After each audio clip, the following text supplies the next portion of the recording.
that's exactly where people have to avoid this killing thing. Most people will come out to advise. If you go into their own family, to believe me, no doubt you will discover that the husband and wife once in a while, they throw punches, even when the children are watching. But of course, the thing is that maybe the death of that person, she being somebody has done something so great for the people, that is why people are taking it like big. It is really for the people, that is why people are taking it like big. It is really happening everywhere, and nobody is speaking out. But all the law has taken its course. But for the sake of leniency, I think they should consider the kids. Possibly send this man to prison, let him serve 20 years, 15 years. At least the children could easily go there, see their father, and all that. Do you think? Personal opinion. Well, thank you very much. Well, hello. I wanted to ask you something.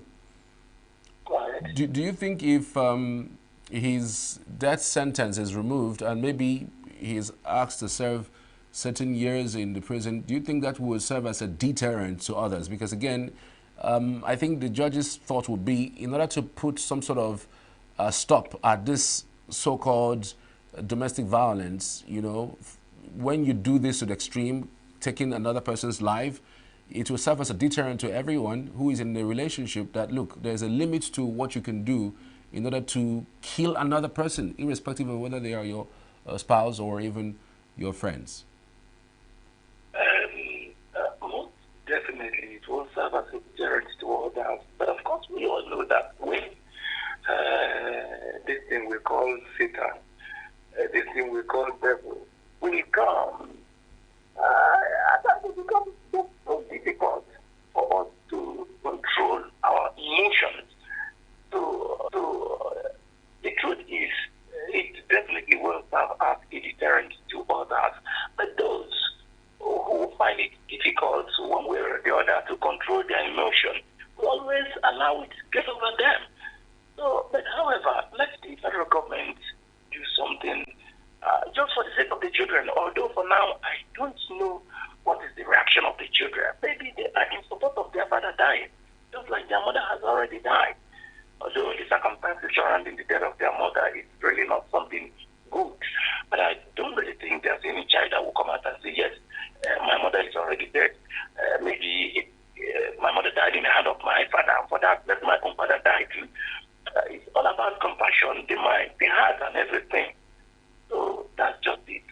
All the same, I would say thank you so much, Signaturetv. I'm back in ENUGU. Thank you very much. All right. Thank you for your thoughts. We appreciate you calling to the studio and airing your thoughts regarding this development.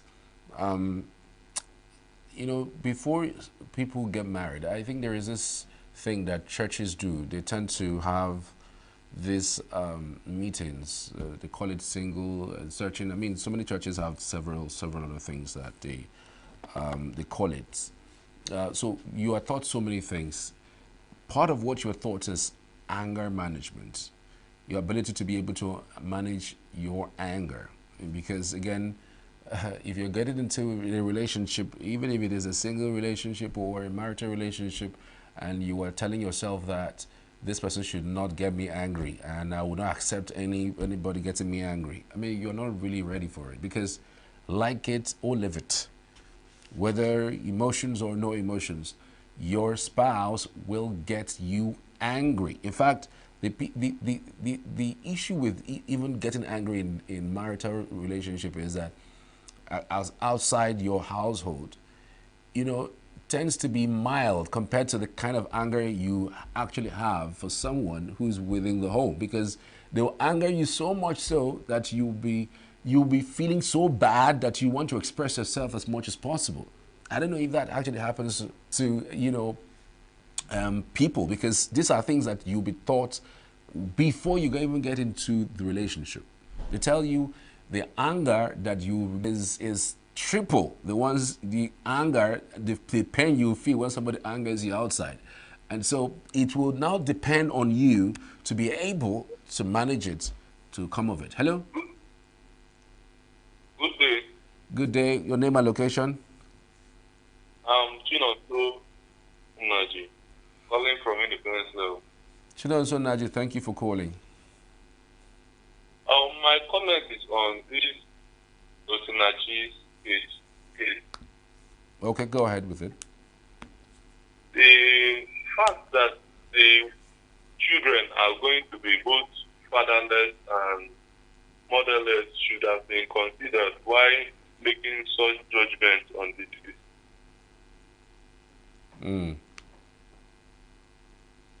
That's the thing. And I feel it's saddening that these children now will to maybe reduce the number of years, because there are a number of things that he's going to serve. There's a number of years he's going to serve before the hanging happens. Do you think this will serve as a deterrent to others, if at all they remove the death sentence? Well, it will be okay. It will be more okay for the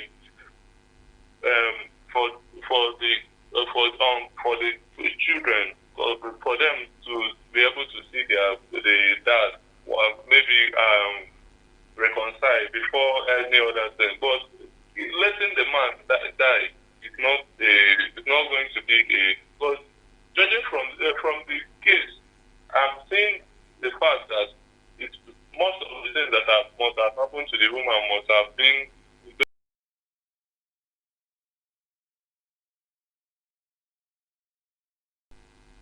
We need to make sure that these kids don't end up living with the trauma that they've lost both their mom and their dad at the same time. It's a good point that you're making, but then, I mean, this woman also came from a family. This woman, through her losing, or through her we losing her, she also have had families who have cried their tears out regarding her demise. She also has siblings. I mean, who consoles them?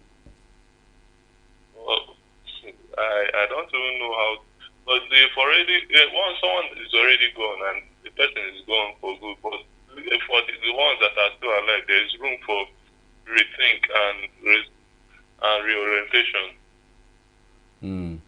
Anyways, are there lessons that one can learn from this entire harsh decisions and avoid making harsh decisions? That's the thing. And be careful with what you engage yourself with people with the kind of decision you make when you're upset. The kinds of decision that you make when you're upset is actually very key. Many thanks for your calling this evening. Thank you so much. Thank you. Great point has been made.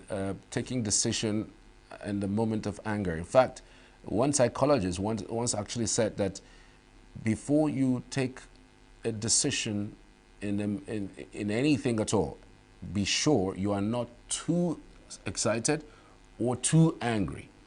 All right? Be sure that you are not too excited or too angry, because there's a tendency that when you are too excited, in the moment you could do things that you'll regret later. And then when you are too sad, too angry, and too bitter, you could do things too when you are practically in that state of mind. So it is said that you should watch clearly that you are not in this extreme ends, so you do not fall victim of some of the decisions that you would make. So it's important that you watch that.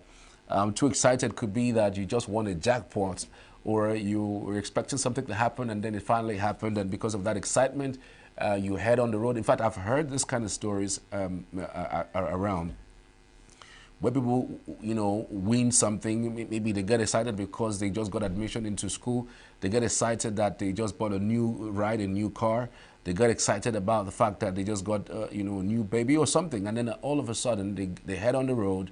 And because of that excitement, they take decisions, whether spending monies or too much monies or drinking too much. And then they get affected by it. And then, it becomes a bigger problem, much more. So no matter what you do, never ever take decisions when you are from two extremes, all right? Whether it's extreme in terms of too excited or too too sad. All right, just be in the middle. And whenever you find yourself too excited or too sad, give yourself 24 hours afterwards, or better still, 48 hours afterwards before you take the next decision.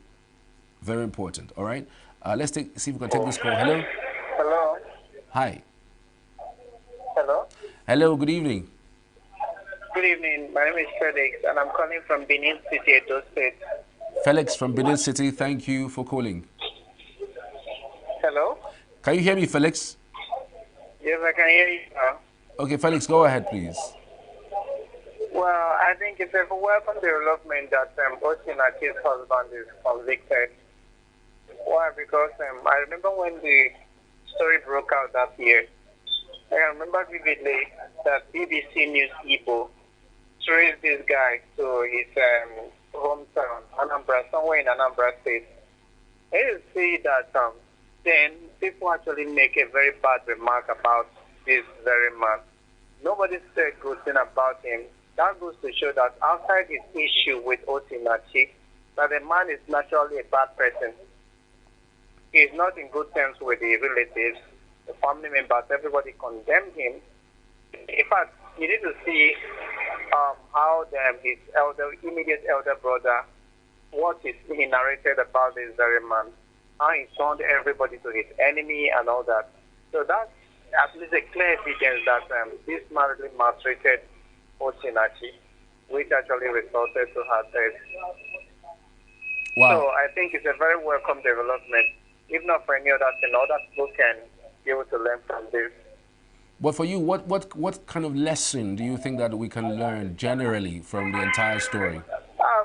For example, now, for people who, okay, for me personally, I think that now that I'm not married, if I know that I have had hot temper, I have no business to go into marriage. You understand? If I know that I cannot take certain things from another person or a woman, I have no business. I just naturally have no business to go into marriage because of this very because of the consequences that may result from my action. In case maybe I'm somebody who cannot tolerate a woman, I know they are bad mouth and all that. So marriage shouldn't be for everybody. If you know that you cannot tolerate or you cannot handle your home well, there's no need or point of you going into marriage. That's the lesson there. Fantastic. Thank you so much. Thank you. I thank you so much. I truly appreciate your thoughts this evening. All right, all the way from Benin City, another fine words slitting in. They're just crazily. Look, if you are not ready, just like he said, if you're not ready to take, well, because I'm on TV, I don't want to use the B word. If you cannot take, madness.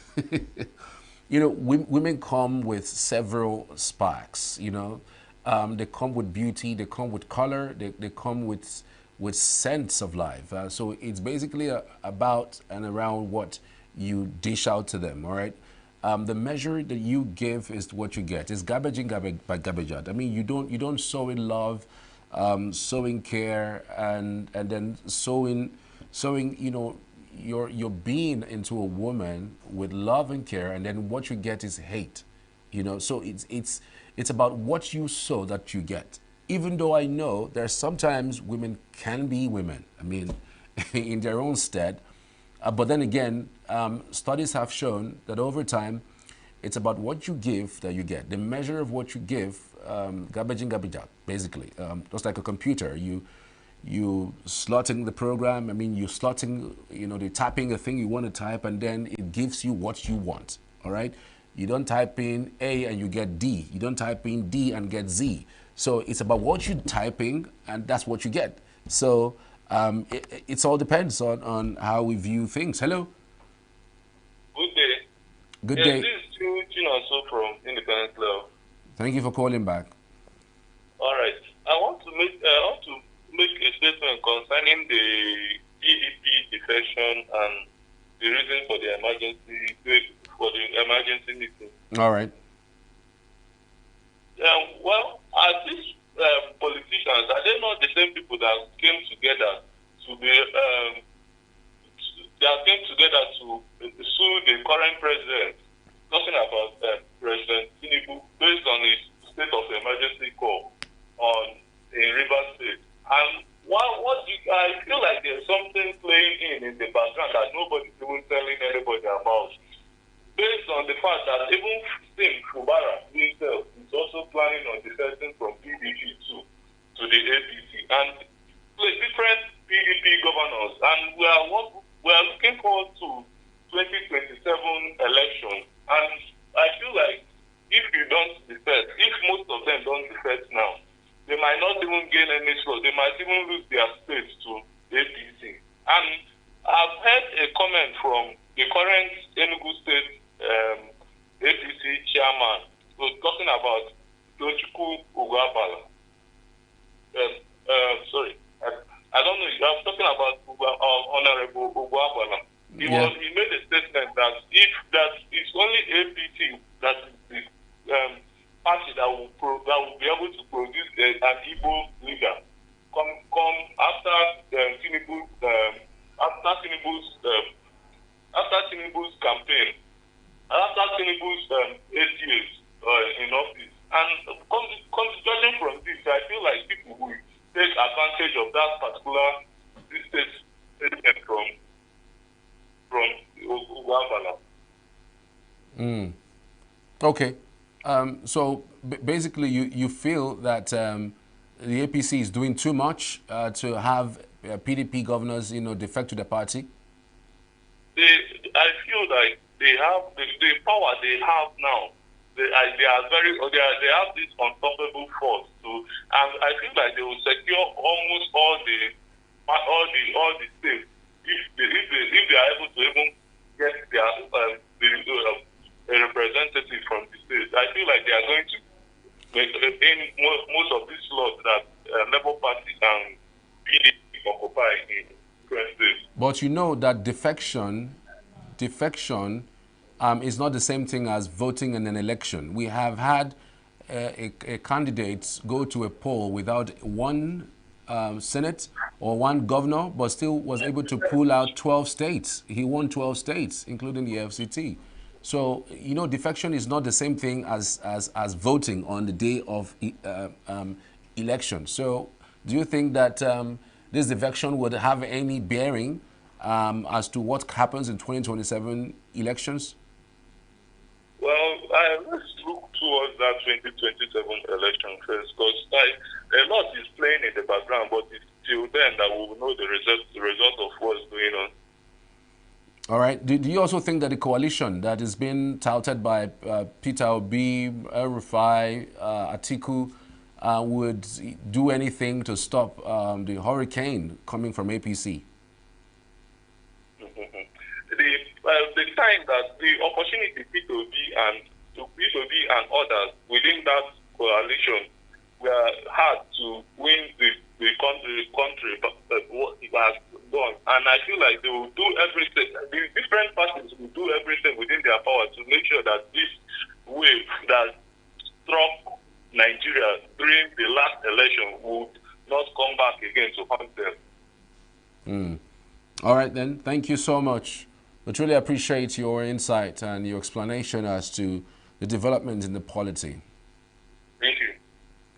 Indeed, this is the top 5 here on Signature TV. It comes your way every single Monday and Friday. And remember, you have a say on any of the stories so far. Of course, one of the trending stories is Osinachi's husband being sentenced to death by hanging. And a lot of persons are saying that, look, what happens to the kids? I mean, it's bad enough that we have one parent gone, but then it would be worse if apparently we do not have one more person, staying alive as to their parents. So it's becomes really sad for the family entirely for, what the situation might really be. All right, phone lines are still open. It's +234 912 5070 7872. All right, it's showing on your screen. You can dial the numbers and let's have your say. I don't know if you've caught up with this part between Peter Obi and, of course, the governor of Lagos State, Sanwo-Olu, Well, Lagos State Governor really didn't like how Peter Obi went to Johns Hopkins University to give a speech about how poor Nigerians are and how poor we have been. I really don't know why the governor, is sad about that situation. Apparently, is it a lie that we don't have poor people in Nigeria? Haven't things gotten worse? In fact, since 2023, according to research, there are actually thought that more Nigerians, in fact, more than 10 million Nigerians, we were counting 121 million Nigerians that were multidimensionally poor during the 2023, before the 2023 elections. But right now, it is worse. It's 2 years down the line, and we're counting much more than 15 to 20 more million Nigerians. Good evening, Mr. Charles. Good evening to you. Thank you for joining us. Can you hear me, Mr. Charles? Yes, I can hear you. What's your name and your location? Okay, my name is Chelsea. I'm calling you from Calabar. All right, thank you for calling, Chelsea. Go ahead. Okay, I want to speak on Usinachi and the death sentence on her husband. Okay, go ahead, please. Okay, first of all, this is a very good step by the judiciary, as in first in history. Someone killed someone, and someone is going, and the victim is going down for it. Kudos to them. I didn't expect this. At first, when it happened, I was like, Jedin and Niger, they will sweep it under the carpet. But I'm happy this happened. It's not like I'm happy they are going, the children are orphans now, but I'm happy that people will learn from this. If you're tired of a marriage, just leave. You don't need to kill someone. If you kill someone, this has shown that you are going down for it. Again, I pray that God will deal with the children. God is going to give them people that will train them and comfort them. And this is a very big, trying time for them, and it's going to linger for the rest of their lives, as long as they are concerned. I'm really sorry for that, but this is a very big, bold step that justice, for once, has been done. All right. I want to ask you a very tricky question, if you don't mind. Okay. And the question is, if you were in this situation as a child, God forbid, but imagine you are in this situation and you are a child of, your two parents, and unfortunately one had to die due to domestic violence, would you want a court to kill or to sentence your father to death by hanging? The thing is, okay, I'll put myself in the shoes of those children. I wouldn't want that. But on another thought, the man killing my father, he might wake up one day to kill me as well. Killing my mother, sorry, might wake up one day to kill me or one of my siblings. So, if we get to a point, I'll leave the court to take decisions. They know what's best for my sanity. I mean. All right, Chelsea. Thank you, all the way from Akwa Ibom. Thank you very much. Really appreciate you for your thought on that. I mean, it's a tricky question. I'm just wondering, really. I mean, it's easy to say it's a good thing that the court has actually sentenced the man to death by hanging. But again, if it is somewhat directed to you, if it's something that's happening directly to you, I mean, you may want to think through again. I mean, it's bad enough you've lost one parent. Would it be a lot better if you lose another? Trust in quick succession? Anyways, my own concern again is about the issue regarding the amount of time that it took for the court to get to this particular decision. I mean, this happened sometime in 2022 or so, and this is 3 years down the line. I mean, why did it take that long in order to get us a concrete evidence to nail this guy? Why would it have to take that long? I mean, in matters like this, I feel that somehow we should find a way to cut short some of these things, except the court would say that they're taking their time in trying to piece evidence from here and there in order to get the right thing, so they do not, at the end of the day, take a decision that would turn out to become, too hasty, and then they make a mistake, and it's really bad that we're already in that fixated era. So we don't want a situation where we get to that point where we will say that the court may have made a mistake trying to sentence someone when it is actually false. Good to have you. Good evening. You may be the last caller. Hello, good evening once again. It's still James calling you all the way from Lagos State. Okay, James, thank you. Yes, I actually want to talk about the PDP, whatever to call it, extraordinary meeting they're about to convene. Yes, my concern is not just all about calling of meetings, but I am most interested in PDP executing something. PDP really telling people, look, what you people used to know us for in 1999, we are not on that level any longer. If they cannot prove to Nigerians that they have something that the APC does not have, it will be so difficult. If they like, they can continue to do meetings from now till 100 years. Nobody will be willing to listen to them. Now, a lot is really happening in Nigeria, and other political parties are strategizing for 2027. And PDP has continued to call meetings, while most of their strong members are defecting to APC. APC are wooing them, even with money.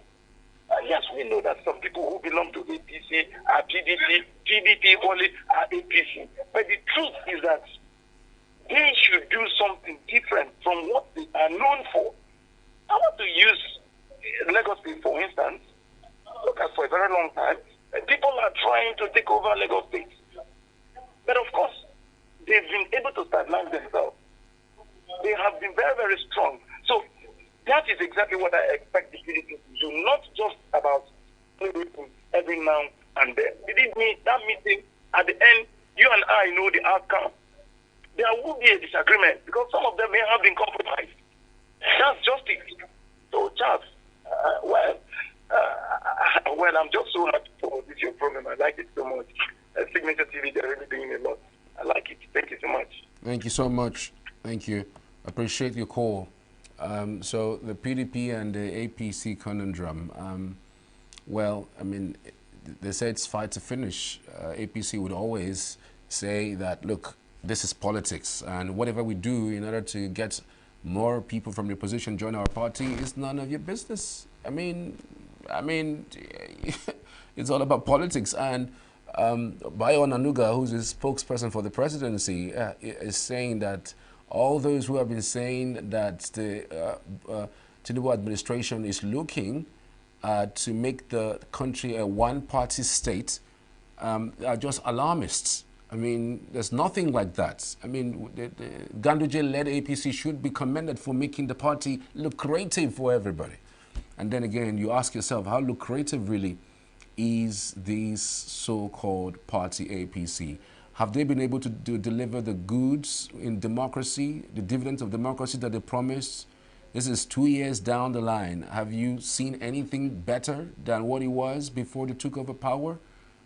Is Buhari's regime even a lot better than theirs? So, I mean, is it an elitist thing to say, oh, well, we are actually gaining people from different political parties into our fold, and you never can tell if the people who they lead in their states are actually with them? Well, only time will tell. Thank you for being part of the program. We truly appreciate you. We're back on Friday for another edition of the Top 5 Stories. I'm Charles. Have a good evening.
Welcome to Global News on Signature TV.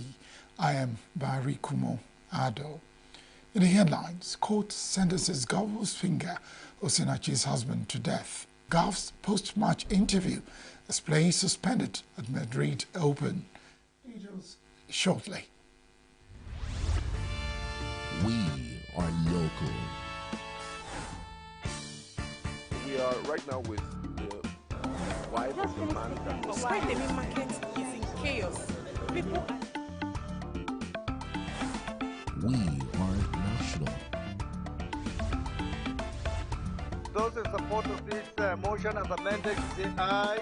Aye. We have taken it to by default. We are international. Israeli airstrikes. Donald Trump left us the worst unemployment.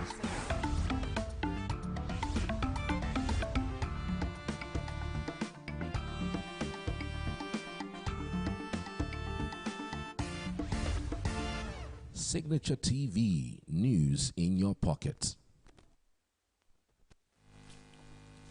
Justice Njideka Mosu Iheme of the High Court of the Federal Capital Territory, Wusi Zone 2, Abuja, sentenced the husband of late gospel singer Osinachi, Peter Nwachukwu, to death by hanging. Justice Mosu Iheme found him guilty of culpable homicide, resulting in the death of a deceased on April 8, 2022. The judge sentenced Nwachukwu to death after the court had held that the prosecution had proven the burden of proof placed on it by the law, subsequently found the defendant guilty. Nwachukwu was arraigned on June 3, 2022 by the Office of Attorney General of the Federation on behalf of the federal government on a 23-count charge bordering on culpable homicide, punishable with death, criminal intimidation, cruelty to children, criminal intimidation of children, spousal battery, among others. Justice Mosu Iheme sentenced Nwachukwu to death by hanging on count 1, while he was sentenced to 2 years imprisonment each on counts 2, 3, 8, 9, 12, 13, and 18. Court sentenced the defendant to 6 months imprisonment on count 10, 3 years imprisonment on count 11, while he was fined the sum of 500,000 naira and 200,000 naira on count 6 and 7. The late gospel artist, who had several tracks, including Ekweme, died at the age of 42. The death triggered outrage in the country, with fans and Nigerians calling for justice for the singer. After 10 days of closure to make way for rehabilitation, the runway of Akanu Ibiam International Airport, ENUGU, has been reopened. Correspondent Goni Awalu was at the airport on Monday, reports that aircraft are expected to land and take off from the runway by Tuesday. The asphalt surface of the runway had suffered a severe rupture, prompting the Federal Airport Authority of Nigeria, FAN, to temporarily close the airport for repairs. The closure had far-fetching implications, affecting passengers, airlines, and the local economy. The Southeast Regional Manager at the Akanu International Airport, ENUGU, Hilary Omonna, while taking Signature TV through the runway, emphasized that the airport had always been very safe and remains so as part of its core values. He maintained that FAN remains committed to the well-being of the passengers and staff, as well as providing a secure and conducive environment for all. From all indications, the runway is ready for safe landing and takeoff of aircraft, to the delight of the air travelers. From the Akanu International Airport, Enugu, Ugonne Owalo, reporting for Signature TV. Nigerian Civil Aviation Authority, NCAA, has warned that local airports operating without the necessary permits will face sanctions starting January 1, 2026.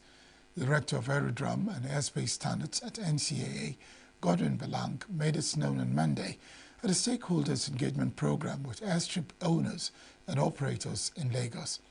Belang, who said there are about 92 operational and non-operational airstrips and some under rehabilitation in Nigeria, based on the existing NCAA airstrip database, with a few already up to date with a valid operational permits. Said the aviation landscape has changed drastically in the recent years, so the regulatory strategies must necessarily align with the realities of a season for a more impactful result. The Director General of NCAA, Captain Chris Najomo, identified the objectives of the engagement, reiterating the purpose of regulatory duties as enshrined in the Civil Aviation Act 2022. Najomo expressed hope that objectives will be fully realized and airstrip operations in Nigeria will henceforth be conducted in strict compliance with all regulatory provisions and global best practices. The federal government is to pay the outstanding 5 months, 35,000 wage award arrears to workers. The Office of Accountant General of the Federation made this known in a statement issued by Bawa Mokwa, Director of Press and Public Relations. Mokwa said that the federal government had earlier paid 5 months' wage award in installments. Said that the outstanding arrears will be paid in installments of 35,000 naira per month for 5 months. Said the first installment of the outstanding wage award arrears were paid after the April 2025 salary. Said that the federal government was determined to fully implement all policies and agreements regarding staff remuneration and welfare to enhance productivity and efficiency. Meanwhile, Nigeria Labour Congress has directed its River State Council to organize a peaceful rally on May 1, 2025, as part of activities to commemorate this year's Workers' Day. The rally is to be held within the premises of a council involving all affiliate unions who focus on advocating for the restoration of democratic governance in the state. In a letter dated April 22, 2025, signed by the Deputy General Secretary, Comrade Ismail Bello, NLC leadership emphasized that given the peculiar circumstance of a subversion of democratic governance in River State, celebrations should not involve fanfare, but rather a sober reflection. The rally is expected to carry strong messages centered on democratic governance, the welfare needs of workers, and the people's desire for freedom and liberty. NLC noted that while May Day traditionally celebrates workers' contributions, the River State situation requires a special focus on rebuilding civic leadership and workers' rights within a truly democratic environment. Congress reaffirmed its commitment to democratic principles and urged all members to use the May Day occasion to renew calls for placing the people at the center in River State. The People's Democratic Party National Working Committee of the PDP to address the wave of defections and other internal crises that have plagued the party over the past years. The stamp has been long speculated before dramatic defection of the PDP's former vice presidential candidate, Ifeanyi Okowa, Delta State Governor Sheriff Oborowori, and the entire PDP party structure in Delta, one of the former ruling party's strongholds.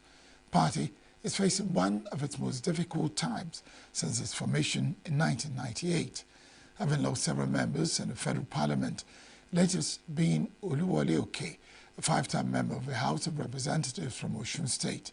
More defections has been touted, who place the party at a competitive disadvantage with the ruling APC, with less than 2 years to the 2027 general election.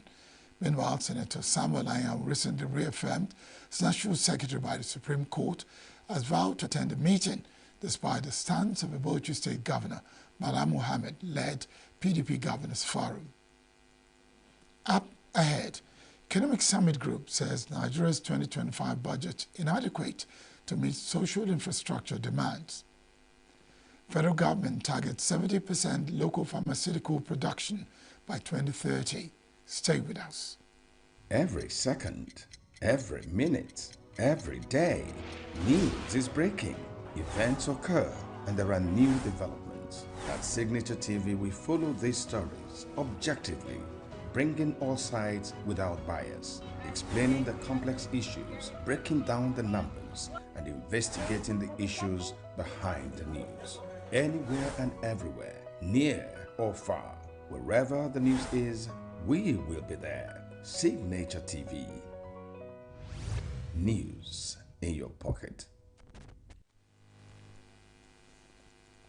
The Nigerian Economic Summit Group, NESC, has described the 2025 federal budget as inadequate to meet critical social and infrastructure demands. made observation in its latest report titled 2025 FGN Budget Analysis. Can the budget deliver a major economic boost? ENUGU said it observed that public investment continues to be treated as a residual budget item, receiving only leftover funds after recurrent expenditures are covered, adding that it had consistently disrupted the execution of multi-year infrastructure and social development programs. Between 2015 and 2024, total government spending averaged just 13.1% of the country's gross domestic product, GDP, far below the global average of 30% and even below the sub-Saharan African SSA average of 21.2%. According to the report, federal government earmarked 27.96 trillion naira, representing 50.8% of a 54.99 trillion 2025 budget for recurrent expenditure, which includes debt servicing and non-debt recurrent expenditure. Meanwhile, capital expenditure, which covers critical budget investments and social infrastructure, received 49.2% of the budget. The group also raised concerns over Nigeria's low per capita public spending, especially when compared to peer economies. With a 2025 budget of 54.99 trillion and a population estimated at 230 million, the per capita allocation stands at just 239.087 annually. The federal government has directed the West African Examinations Council (WAEC) and the National Examinations Council (NECO) to adopt full computer-based testing (CBT) for all their examinations by 2026. The Minister of Education, Dr. Tunji Alausa, will disclose this during the monitoring of the ongoing exams alongside JAMB officials in Buhari and Monday, directed both the WAEC and NECO will start administering the objective papers via CBT. Alausa said that both the objectives and the essay were fully on CBT 2026 exams, which will come up in May, June, as one way of eliminating exam malpractices. Said that if JAMB can successfully conduct CBT exams for more than 2.2 million candidates, WAEC and NECO can do the same if they start the objective exams on CBT. Speaking on the early schedule of the exam, the JAMB registrar, Professor Ishaq Oloyede, explained that the board developing strategies to tackle Nigeria's complex health challenges. A member of the board of the Institute of Human Virology of Nigeria, Dr. Abbas Agoy, noting that many Nigerians are eager to engage in research but lack the necessary institutional support and funding to do so. Chief Operating Officer and Principal Investigator for the Institute said the conference is aimed at promoting research integrity, establish best practices and standards to uphold the credibility of research processes.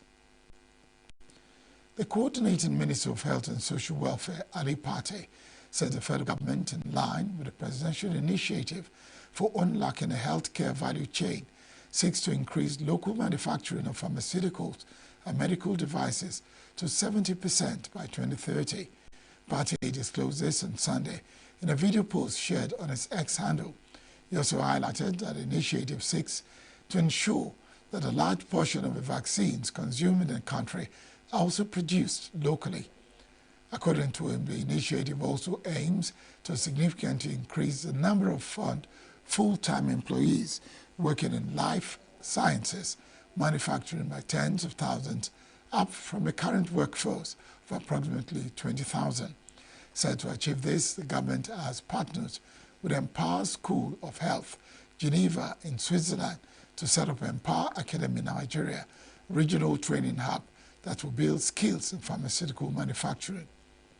He added that the Empower Academy Nigeria would focus on training workers in areas like advanced manufacturing, regulatory sciences, and quality assurances, as well as provide modern training for students and support agencies like NAFDAC in improving the pharmaceutical sector. According to him, Empower Academy Nigeria would also offer certification courses in collaboration with global bodies like the World Health Organization Africa, CDC, UNITA, and the International Federation of Pharmacists. Party further revealed that over 70 new healthcare manufacturing companies are already working on 22 large projects, with talks ongoing with various international financiers. Kano State Judicial Service Commission, JSC, has taken disciplinary action against 2 court registrars and 2 Upper Sharia Court judges over misconduct. This is contained in a statement issued by Babajibo Ibrahim, spokesperson for the Kano State Judiciary, on Monday in Kano. Said the decision was part of the resolutions reached at the JSC's 80th meeting held on April 22, 2025. Said the Commission, in line with its mandate, adopted the recommendations of investigation carried out by the Judiciary Public Complaints Committee, JPCC, and resolved to suspend and issue formal warnings to them. Those suspended are Ibrahim Adamu, Principal Registrar 2 of the Kano High Court, and Maigida Lawan, Principal Registrar of the Sharia Court of Appeal. Others issued warnings are Upper Sharia Court Justice Al-Kali Mansour Ibrahim and Nasiru Ahmed. Jibo Ibrahim said Adamu, a Principal Registrar 2 of the Kano High Court of Justice, was suspended without pay for 6 months. Said that the Commission issued a warning to Malam Mansour Ibrahim, an Upper Sharia Court judge, after evidence confirmed the use of insulting and abusive language towards a litigant. The JSC also issued a formal warning to Nasir Ahmad, an Upper Sharia Court judge, for ordering the detention of a judgment debtor in a manner that suggested personal interest, compromised judicial impartiality. He emphasized that discretional powers must be exercised with the utmost fairness and objectivity to preserve public confidence in the judiciary. The Managing Director of the News Agency of Nigeria, NAN, Ali Mohammed Ali, has emphasized the importance of exercise to healthy living and increased staff productivity. Ali told members of staff of the agency at the second edition of the NAN quarterly jogging exercise in Abuja that physical activity is called generate to greatly enhance and impact staff productivity. At the end of the walk, Ali said the exercise was an opportunity to improve bonding among staff and relieve stress while contributing its quota to nation building. In the agency, we have a healthy culture of wellness and fitness. We devote, for example, 2 days a week for fitness. We have a well-equipped gym, and we encourage staff of the agency to go there twice a week. In these 2 days in a week, what we do, we reduce the workload by an hour, so that you go spend an hour in the gym for you to be physically fit, because we spent a lot of hours chasing and filtering news. The last quarter of last year, we had it in October, and this year, well, it's coming in the second quarter, but we continue to maintain this for our mental and physical health. Like I said, the entire body itself is meant for kinetics. Now, there are so many positives when you exercise like this, the camaraderie, and we are building team spirit.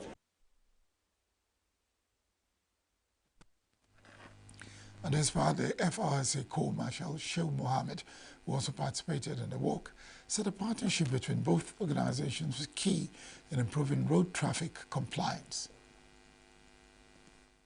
Partnership and collaboration that works, especially with the critical agency that is saddled with responsibility of information and communication dissemination to the general public.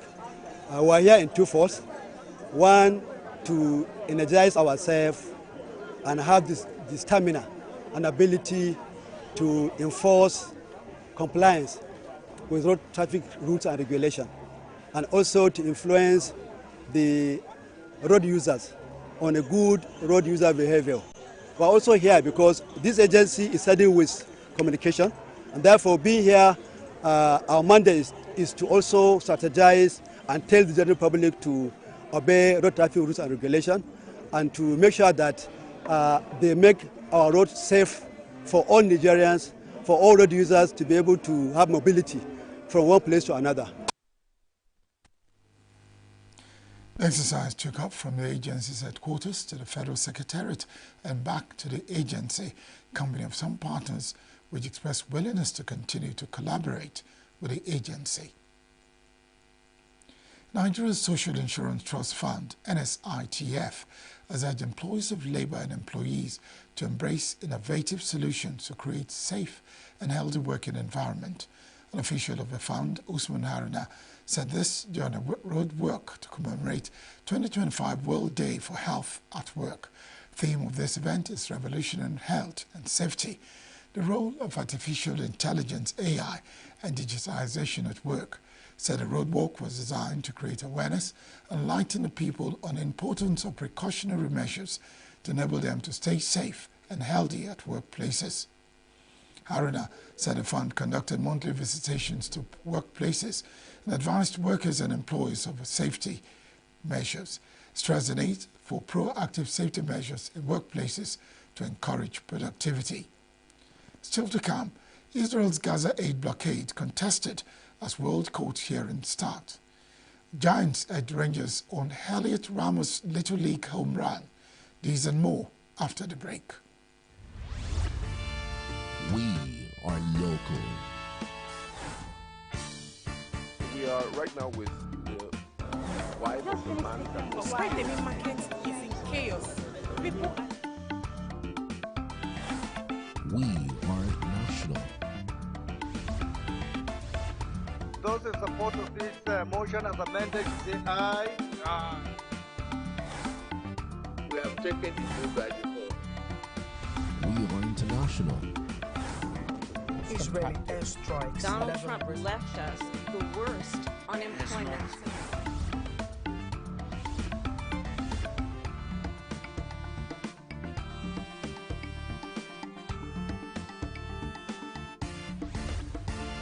Signature TV, news in your pocket. The 16th century Sistine Chapel, where conclaves are held, was closed to tourists on Monday to allow for preparations for vote. Visitors who queued outside the Vatican museums expressed disappointment at not being able to see the famous frescoes by Michelangelo. Art students from China, Go Feng and Feng Guiyang, said it was a big regret not to see the chapel. I've been here before. I was here about 25 years ago. These guys have never been here before. My mum loves history. Would have been amazing to see the Michelangelo picture. I mean, that's stunning. But look, I think we still enjoyed what we saw. There were still many, many, many rooms that we could explore. And I think we still got a lot out of it. But yeah, obviously disappointed that we didn't get to Definitely see. disappointed. Yeah. To be, to come from so far, to be able to not to go into one of the major sites is very disappointing. Yeah. Yes. Yeah, and also they don't refund you the money. A refund for that particular. But I guess we still got to experience some of it, so it's not the end of the world. Yeah. Well, it's a little bit empty for my expectation. I was thinking that will be crowded, but it's good to see all the parts. But of course, we missed the jewel of the crown, the Sistine Chapel. But we understand the situation, and we have to go back another time. We are the art students, and we come from China to study art. And in this year, we visit a lot of museums, but it's very afraid that we can't see the Sistine. Okay, we've been planning this for many years. We were coming, we got cancelled for various reasons. We were disappointed about the Sistine Chapel, but after being in the museum, I'm fine with it. Yeah, it's beautiful. It was beautiful. So we've been planning the trip for about 3 weeks. We were a little bit sad that whenever we heard the Sistine Chapel was closed, we really wanted to see the creation of man, right? So a little bit sad about it, but we understand the situation and everything, so not too bad. For what I know, for what we were told, the Vatican museums arrange a specific path to not being too close to the Sistine Chapel. So they arrange a special, itinerary inside. But we see many things anyway. I knew there's a lot to see, so we are not going everything to see because that's too much. And Sixtine Chapel, it's yeah, it's not good. Chapel is closed, so I have to come back for seeing it because we have get a mail that it's closed. So. The once Catholic cardinals met on Monday for the first time after the funeral of Pope Francis to discuss a possible date to enter a sacred conclave and elect the next leader of the global church. Conclave is not expected to begin before May 6. Israel will face accusations of breaking international law by refusing to let aid into the Gaza Strip when dozens of nations present arguments at the International Court of Justice during a week of hearings which starts in The Hague on Monday. Since March 2, Israel completely cut off all supplies to the 2.3 million residents of the Gaza Strip, and food stockpile during a ceasefire at the start of the year has all but run out. In December, the UN's top court was tasked to form an advisory opinion on Israel's obligations to facilitate aid to Palestinians that is delivered by states and international groups, including the United Nations. Israel has said it will not allow the entry of goods and supplies into Gaza until Palestinian militant group Hamas releases all remaining hostages. Germany, France and Britain last week called on Israel to adhere to international law by allowing the unhindered passage of humanitarian aid into Gaza after Israel reiterated that no aid will be allowed to enter Gaza in order to pressure Hamas. Meanwhile, Israel decided not to appear in the hearings at the International Court of Justice on Monday for advisory opinion on the country's obligations to facilitate aid for Palestinians into Gaza.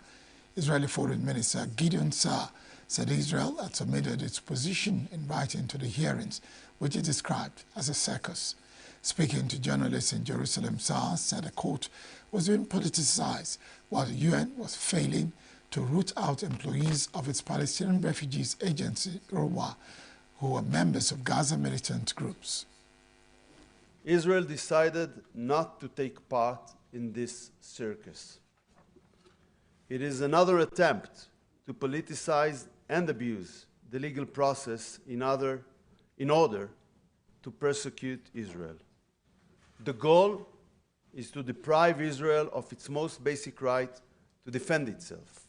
The UN has become a rotten, anti-Israel and anti-Semitic body. Clear evidence shows that under the UN and its Secretary General, UNRWA employed terrorists who took an active part in the October 7 massacre. The installations of UNRWA was the commanding centers of Hamas, were operational centers of Hamas, was communication centers of Hamas, to try to break between Hamas and UNRWA is a very hard work. We gave time and again the UN a chance to change UNRWA, to reform UNRWA, but none of that happened. Similarly, Israeli Prime Minister Benjamin Netanyahu arrived at the Tel Aviv District Court on Monday to testify in his long-running corruption trial. He has denied any wrongdoing and has pleaded not guilty. Netanyahu is on trial over a series of corruption charges, which he denies. He appears weekly in the Tel Aviv court to testify in the 2019 indictment of 3 cases involving gifts from millionaire friends and allegedly seeking regulatory favors from media tycoons in return for favorable news coverage. 68 bodies were recovered in Yemen and 47 others were wounded after a U.S. strike on Sada hit a detention center hosting African migrants. Yemen's Houthi-run Al Masirah TV reported on Monday. Sada is a Houthi stronghold that has also been previously targeted in U.S. strikes. According to Yemen's Ministry of Interior, the detention center was housing 115 African migrants. U.S. President Donald Trump has intensified military operations targeting Iran-backed Houthi forces, conducting the deadliest strike thus far earlier this month on a fuel terminal on the Red Sea that killed at least 74 people. Washington has pledged to continue its attack on the Houthis until they cease assaults on the Red Sea shipments. The Houthis, who have seized significant territory in Yemen, over the past decade have launched numerous drone and missile attacks on Red Sea vessels since November 2023, claiming they are targeting ships associated with Israel, support of Palestinians, and the conflict in Gaza. U.S. President Donald Trump says he hopes the Supreme Court will come to the rescue of the country as he blamed lower courts for stymieing his administration's crackdown on illegal immigration, which has alarmed civil rights advocates. Trump was asked about Wisconsin Judge Hannah Duggan, who was arrested by the FBI on Friday and charged with helping a man in a court briefly evade immigration authorities, and called the circumstances surrounding the arrest terrible and a shame. It's terrible. What happened there is terrible. That could happen with a judge is so a shame. And we have to, look, we have to bring our country back from all these criminals that Biden allowed to come in. These are world-class criminals and people that are insane, people from jails, murderers, drug addicts, drug dealers. And, you know, we have a country. We have to be proud of our country. We can't let these people stay, and the courts are allowing them to stay. And we're just not going to allow it. So hopefully the Supreme Court will come to the rescue of our country. Duggan was released after a court appearance in Milwaukee on Friday. Supreme Court has ordered the Trump administration, which has already deported hundreds of people to El Salvador, to facilitate and effectuate the return of Maryland resident Kilmer Abrego Garcia, who was sent to the country on March 15, despite an order protecting him from deportation. Canadian Prime Minister and Liberal leader Mark Carney wrapped up his campaign on a somber note on Sunday, after at least 11 people died when a man drove through a crowd at a Filipino community festival in Vancouver. Sunday was the final day of a 5-week campaign for Carney and his rival, Conservative leader Pierre Poilievre, to make their pitches to voters ahead of an election on Monday that has centered largely on U.S. President Donald Trump's tariffs and threats to annex Canada. It was unknown if the mass casualty event in Vancouver would have any impact on the election, and both candidates offered their condolences. Police said they had arrested a 30-year-old Vancouver man who was known to them. Pollsters say Carney's Liberal Party holds a narrow lead in popular support ahead of final voting after Trump slapped tariffs on Canada and repeatedly referred to the once close ally as the 51st U.S. state. Trump's comments enraged Canadians and reversed a lead of some 20 points for Poilievre, whom the Liberals have compared to Trump. We see every day what the politics of slogans and anger and chaos are doing south of the border. They are dividing and they are weakening the Americans. And that is why, that is what, they are not united anymore. United in name only. And now the Americans want our strength. They want our resources, our water, our land. They want our country. There's your answer. There's your answer. Because Canada is not America. Canada is not America. Thank God. America is a melting pot. Look around this room. We're all Canadians. We're all Canadians. We're all distinct. We're all Canadians. Canada is our mosaic. British Columbia's 43 electoral districts are among the country's most closely contested battlegrounds. An honest poll on Sunday said the gap between the two front-running parties was approximately 4% pointed, slightly wider than it had been on Saturday. The poll put National Liberal support at 43% versus 38.9% for the Conservatives. President Donald Trump urged Russia to stop its attacks in Ukraine, while his top diplomat said the United States must walk away from peace efforts if it does not see progress. Speaking to reporters in New Jersey, Trump said it was disappointed that Russia has continued to attack Ukraine, and said his one-on-one meeting with Ukrainian President Volodymyr Zelensky at the Vatican on Saturday had gone well. I think the meeting went well. We'll see what happens over the next few days. We'll probably learn a lot. I was very disappointed that missiles were flying by Russia, but that missiles were flying. Very disappointing. We'll see how it goes. On the Iran situation, I think we're doing very well. I think a deal's going to be made there. That's going to happen. Pretty sure it's going to happen. We'll have something without having to start dropping bombs all over the place. Trust President Putin? Say it again. You trust President Putin? You know, in about 2 weeks. He needs more weapons, but he's been saying that for 3 years, you know. He needs more weapons, and we're going to see what happens. I want to see what happens with respect to Russia. Because Russia had been surprised and disappointed, very disappointed that they did the bombing of those places after discussions. Trump and Zelensky, who were in Rome for the funeral of Pope Francis, met in a Vatican basilica on Saturday to try to revive faltering efforts to end the war in Ukraine. The meeting was the first between the two leaders since an angry encounter in the White House Oval Office in February, and comes at a critical time in negotiations aimed at bringing an end to the conflict. Russian Defense Ministry released on Monday footage of the mining operation said to be in the villages in Kursk region that has been recently retaken from Ukrainian forces. The military personnel were seen collecting various types of mines to conduct a controlled explosion afterwards.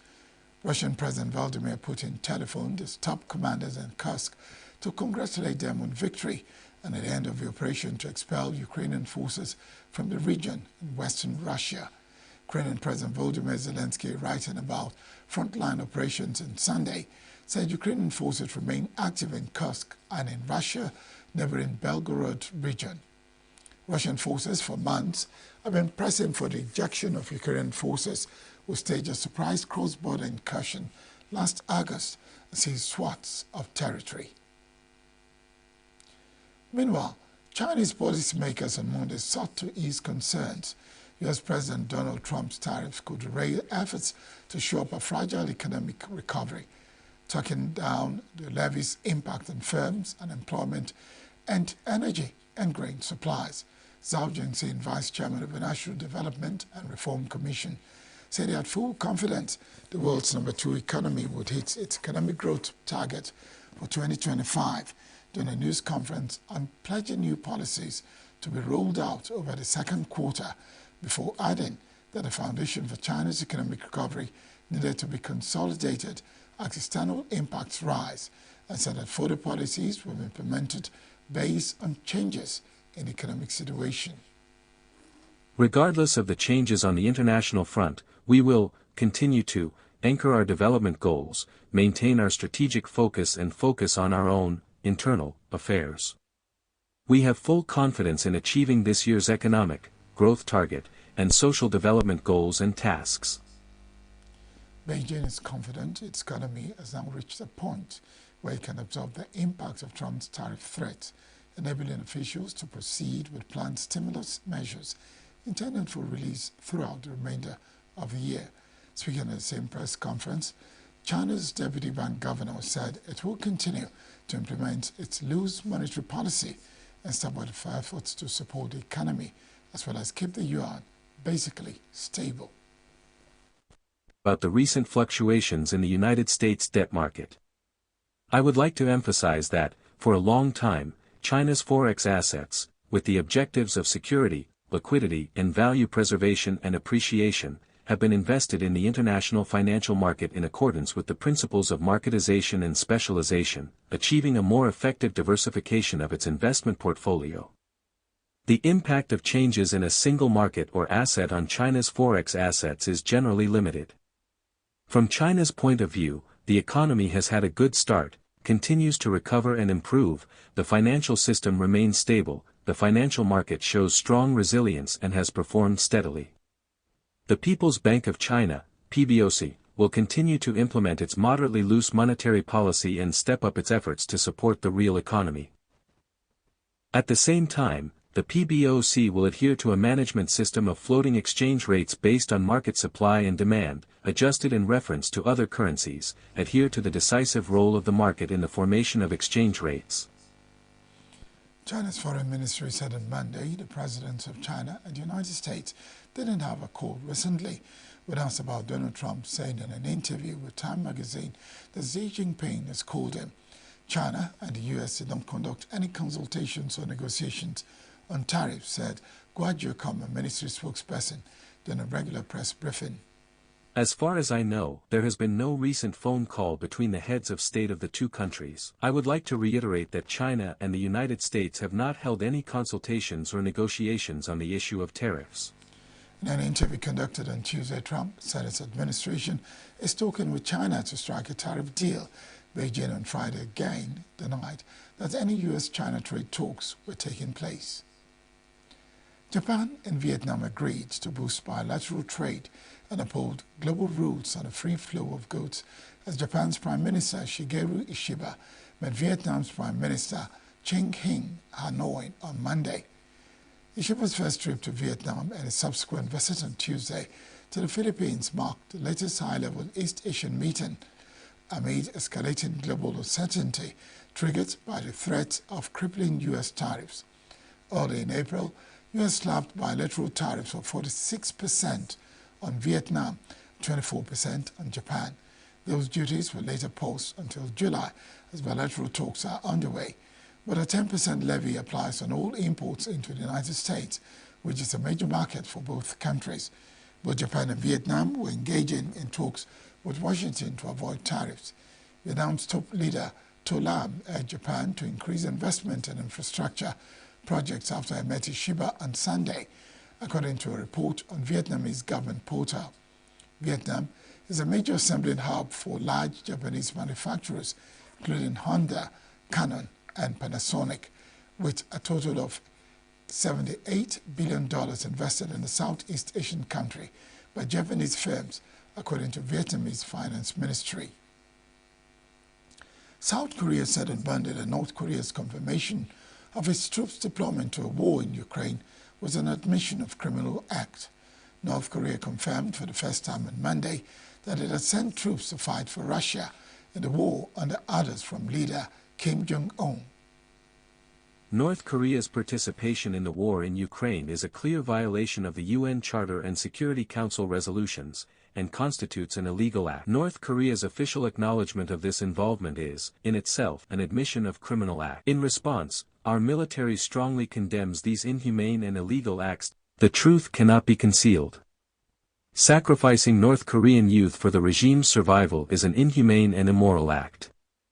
The government calls for the immediate withdrawal of North Korean troops and makes clear that if the current military collusion between North Korea and Russia continues, we will not stand idly by but will respond firmly in coordination with the international community.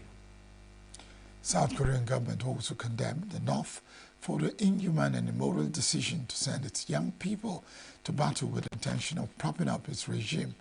North Korea sent an estimated total of 14,000 troops, including 3,000 reinforcements, to replace its losses. Korean officials have said, lacking armored vehicles and drone warfare experience, they took heavy casualties but adapted quickly.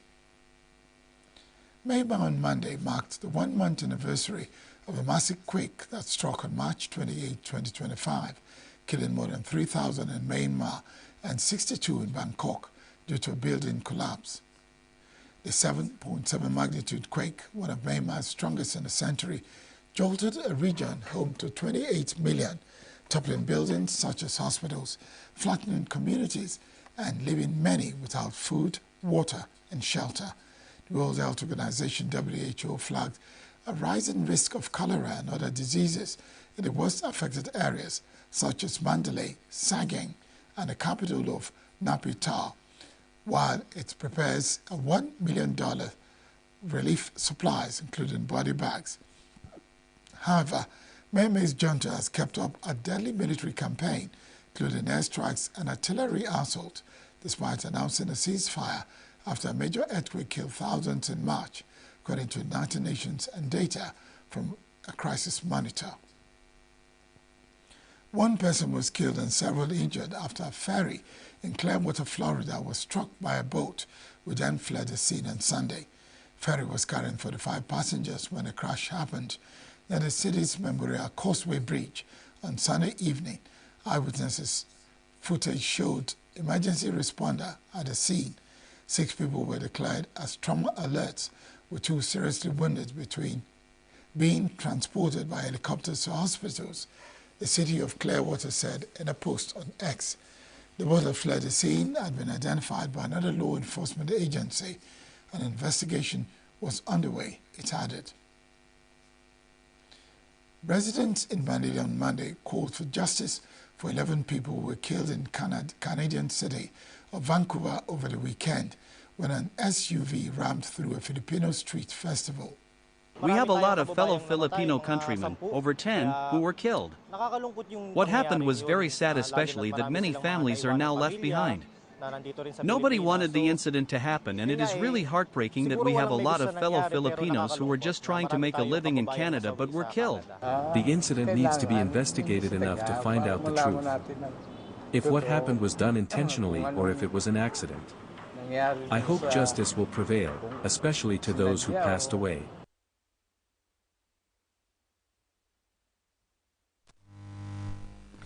Canadian police on Sunday charged 30-year-old Vancouver man Kai G. Adam Low with murder.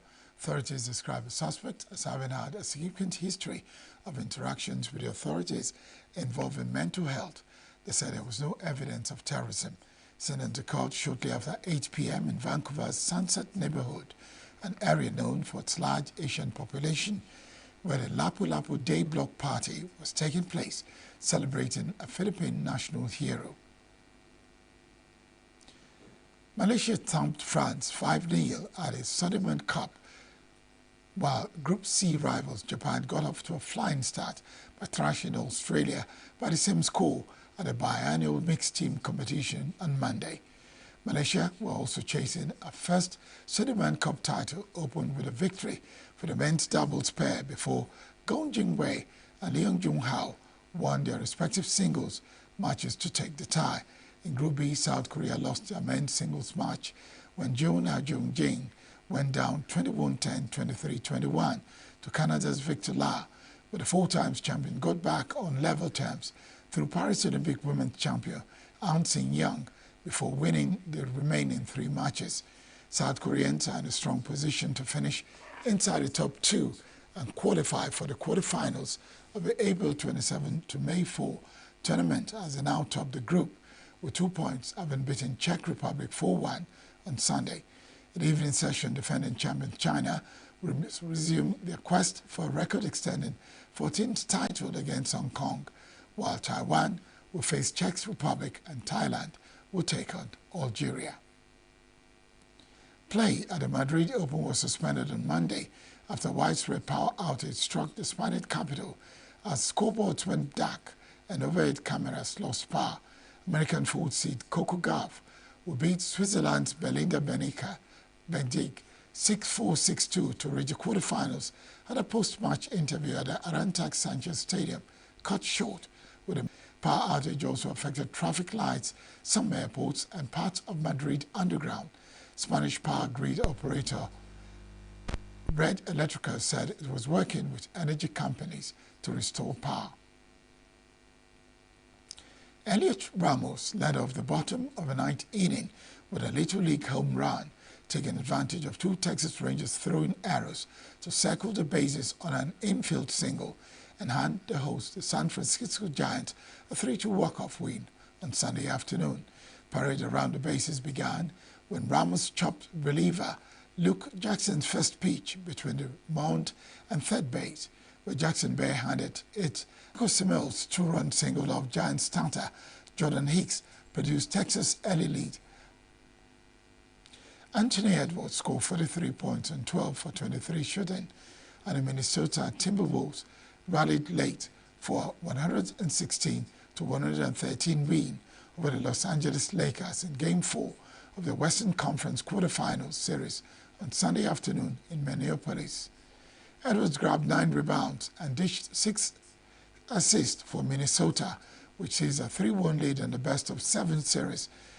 Julius Randle scored 25 points, and Jaden McDaniels recorded a double-double with 16 points and 11 rebounds. Luka Doncic bounced back from a stomach bug in Game 3 to finish with 38 points on 13 for 28 shooting. LeBron James scored 27 points, grabbed 12 rebounds, and had 8 assists, and Rui Hachimura finished with 23 points. Timberwolves outscored the Lakers 32-19 in the fourth quarter. Lakers guard Austin Reeves had a chance to even the score at the buzzer, but a three-point attempt from the right corner clanked off the rim. Lakers led 113 to 111 after Dorian Finney-Smith knocked down a three-pointer with 1:29 remaining. That prompted a timeout by Minnesota to regroup. Timberwolves pulled ahead 114 to 113, a three-point play with 39.5 seconds left. Edwards passed the ball to Nas Reed, who dished a bounce pass to McDaniels for a dunk and a foul against Reeves. McDaniels told James inbound pass moments later. Edwards drove to the rim and initially was ruled to have lost the ball out of bounds, but Minnesota coach Chris Finch challenged the ruling on the court. Lakers opened the second half on a 14-0 run to grab a 72-61 lead. Doncic made a layup to start the run, which ended with 4 consecutive three-pointers from Amiru Doncic and lastly 2 in a row from Reeves. Los Angeles maintained the lead for the rest of the third quarter, which it concluded with 94-84 advantage.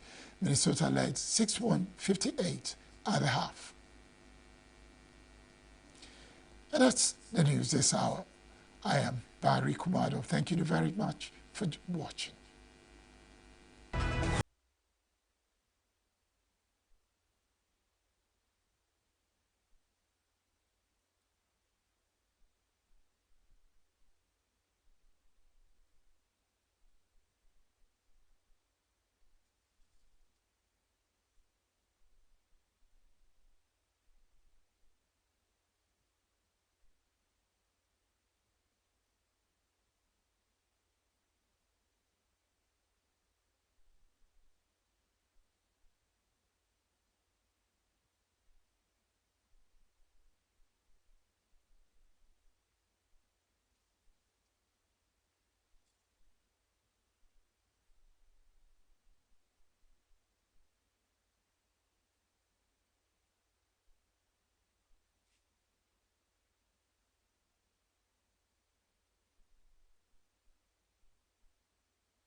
We are local.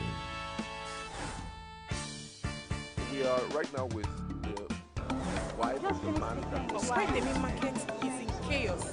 People are... We are national. Those in support of this motion as amended, say aye. Aye. We have taken the vote by default. We are international. Israeli airstrikes. Donald Trump left us the worst unemployment.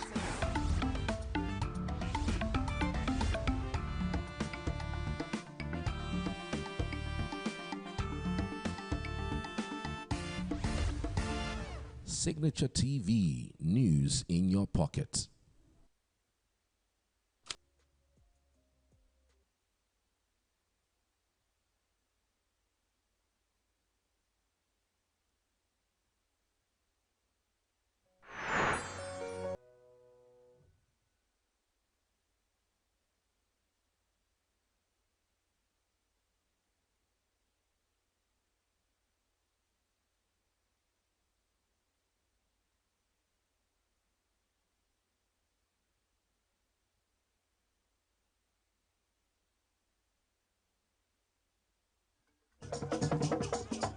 With a population of about 36 million people, the Southeast is awash with stories.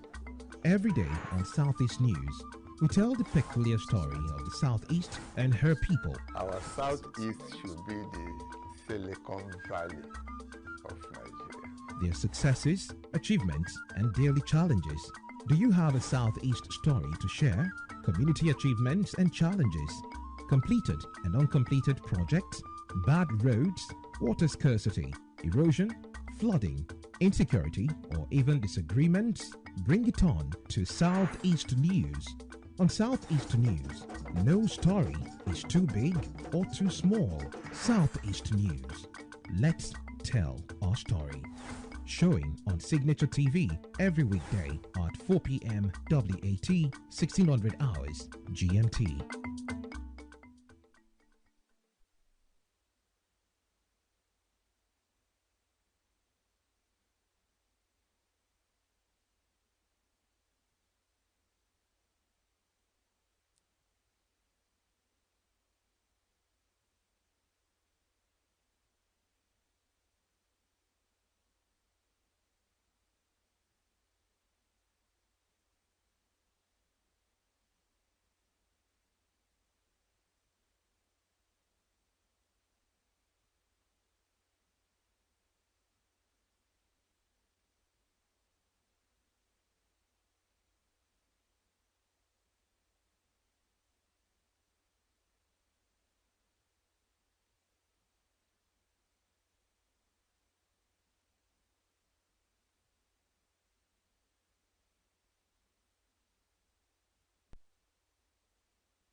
When the main market is in chaos, people. We are national. Those in support of this motion as amended, say aye. Aye. We have taken the vote by default. We are international. Israeli airstrikes. Donald Trump left us the worst unemployment.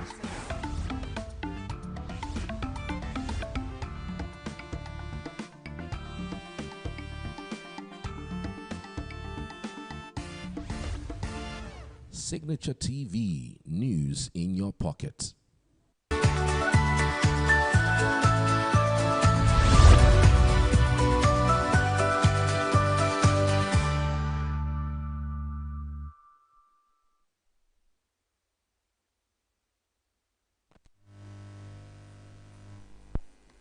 Glad to have you join us on Signature Evening. It's another Monday, the beginning of the weekday, and the very first outing for the week. My name is Ngozeka Mba. We'll be bringing you the regulars on the show, starting off with Signature Business, where we'll be having a conversation with the Honorable Commissioner for Lands, ENUGU State, highlighting the benefits of ENUGU State Industrial Park, and looking again at Nigeria's dwindling economy, the way forward, as well as challenges of manufacturing in Nigeria. It's looking like business and economic topics will take bulk of the time this evening. We'll also bring you special features that will highlight the burial of Pope Francis. We'll go to the chat room to bring you messages from the chat box. All of this and more for tonight's package on Signature Evening. And I'm not going to do this alone. My co-anchor is already seated. Good evening. Good evening, everybody. Good evening, Ngozi. My name is Quincy Roland, and this is Signature Evening. We welcome you on to today's edition of Signature Evening. And of course, just before we go on the next break, don't forget to follow on all our social media platforms. And when we go on this break, we'll bring you Signature Business. So stay with us.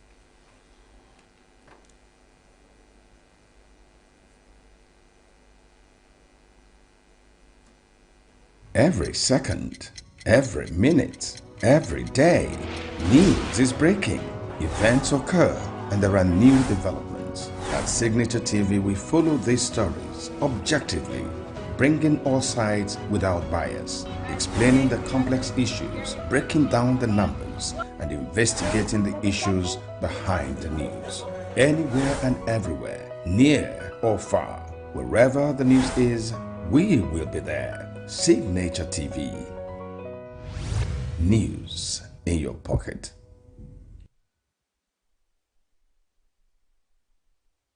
The ENUGU State Government has signed a landmark Memorandum of Understanding MOU with Lion Business Park Limited to establish a world-class industrial and commercial hub within the ENUGU Industrial Park Free Trade Zone, a strategic step aimed at boosting the state's GDP from $4.4 billion to $30 billion. Governor Peter Mbah, speaking at a brief event on Tuesday at the Government House in ENUGU, announced that the project would leverage the incentives of operating within a free trade zone to attract foreign direct investments. He added that the initiative would promote human capital development, stimulate innovation and technological advancement, and create employment opportunities, contributing to shared economic prosperity for ENUGU State, the Southeast region, and Nigeria as a whole.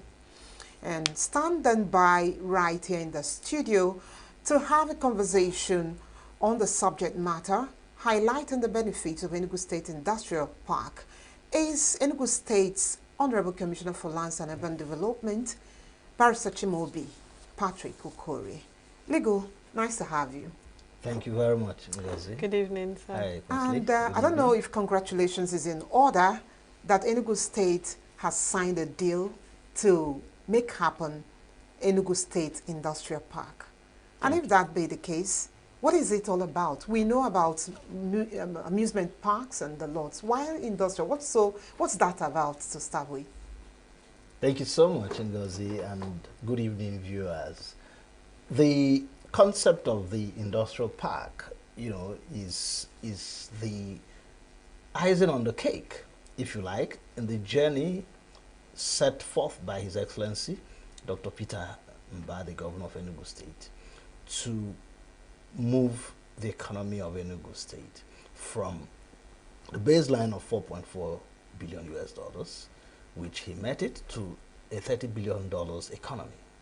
Of course, the twin to that is to make ENUGU the destination of choice for investments and for living. So that will then explain why the industrial park. The industrial park is an all-in-one shop that is designed with the world-class benefits of a free trade zone, of an international customs area. And of course, it would interest you to know that it also has provision for residences. What it means is that as a free trade zone, like we know it globally, it means that businesses there are immune from, taxes and other duties. They are duty free. So that already gives investors the advantage. Typically, like when you are at international airports and you say you're shopping at duty-free areas, it means you're not going to pay duty on those goods. Then again, when we talk of the fact that it's an international custom area, it means that it is actually a destination for shipment. So for our investors, for potential investors within the Southeast and beyond, it means that you can actually ship your container, for instance, from Asia, from Europe, from America, from wherever, and your destination would be Lion Business Park. And 2-3 weeks ago, where he adumbrated the need to actualize the Africa Continental Free Trade Agreement. So that again tells you that we are keen into this as an invitation to the world to behold ENUGU. That ENUGU is set for investment. This park sits on 2,000 hectares of tableland. And I'm going to utilize this opportunity to ask you, where would it be located in ENUGU? It is located. It is not would be located. Okay. It's in existence already, as a matter of fact. It is at a location that is just about 15, 20, 30 minutes drive from the international airport. Okay. Yes. So I have to believe that it is within the metropolis. Is already ongoing. Some investors are already building out. There's already subscription going on there. That's interesting. Absolutely. So it is just after 9 Mile, which is in itself a business hub. So it is strategically located at a place that His Excellency, the governor, has already declared as the industrial hub of the state. So it's an industrial corridor that we have that is also probably about 30 minutes to Onitsha. Okay. That way, it's probably about, like I said, 20 minutes to the international airport. And it's probably about, 3 hours to the Onitsha seaport. So it's a vantage location that we believe, also enhances, its attractiveness to investors. In addition to all these other issues I've mentioned about the free trade, about the international customs destination, and of course, our commitment to ease of doing business in Enugu State. Okay, you had mentioned that there's a space for living, if I'm correct, where people could actually stay. What other infrastructural development has been put in place to support these particular operations concerning the park? In addition to the ones mentioned already, His Excellency has directed that we immediately begin to scope roads, leading additional to the roads, place. yes, and the internal roads as well. He has also instructed that we begin to enhance the power supply in the location so that it can be optimized. There is power there, there are infrastructure, but we need to do more. You know that His Excellency is committed to excellence. So when he says all roads should be paved, he means all roads. Will be paved. Yeah, absolutely. Okay. Yeah. Oh, okay. I'm wondering why the partnership with Lion Business Park? Why the choice of that particular enterprise to organization with Enugu State? Is there a particular reason the Enugu State is partnering with them? Yes, because it keys into the agenda of the state government. It keys into the vision of His Excellency, the governor.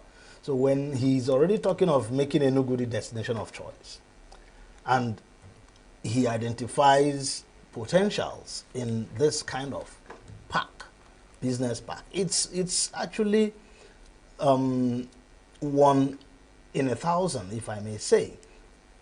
I think for now it is about the only free trade zone in the southeastern Nigeria.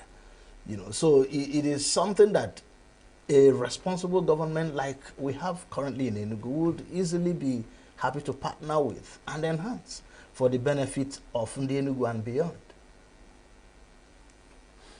All right, let's look at, and we're taking them one after the other. I know that you mentioned some, but we'll also look at some that you did not mention.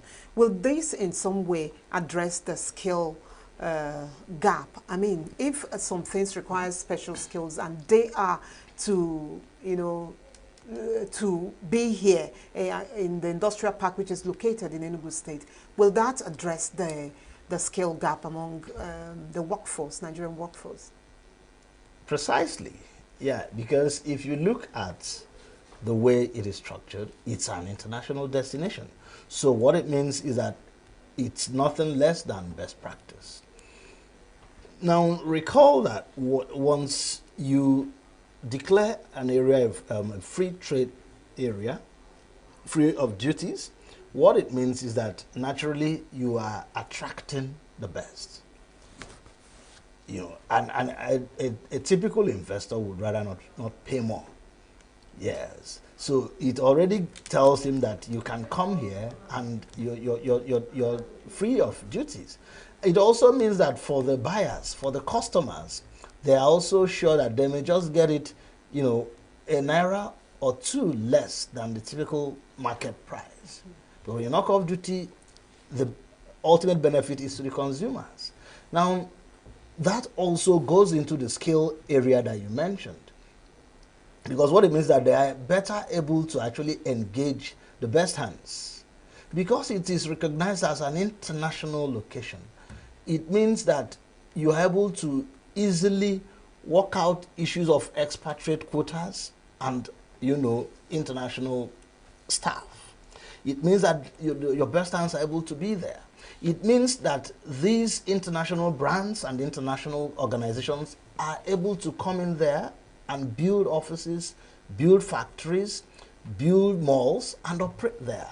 So it also means that the typical brands, you know, in the various areas, be it brands in terms of fabrics, be it designers, be it brands in terms of technology, ICT tools and equipment, are able to come in there and set up businesses. Now, with what you're saying is going to address local employment, it's going to facilitate economic growth. I think that's the intention. But are there specific sectors that this will address? For instance, we understand the textile stuff going on in Abia State, and even the shoemaking. This particular hub, is it going to be jack of all trades? Like I said, it's really a one-stop shop. So for virtually everything. Absolutely. When you want to visualize 2,000 hectares of land, it's really like that was why I screamed and was wondering where it would have been located. Okay, we have that amount of that kind of space for the Enugu State Industrial Park. The economic impact of it, not economic, but environmental impact, where you have so many processes going on there, productions and the rest of it. And how do you now control the environmental impact it has to the people living around there, basically? Thank you. Yeah, so firstly, I'm happy to report that we're working in close synergy with our Ministry of Environment.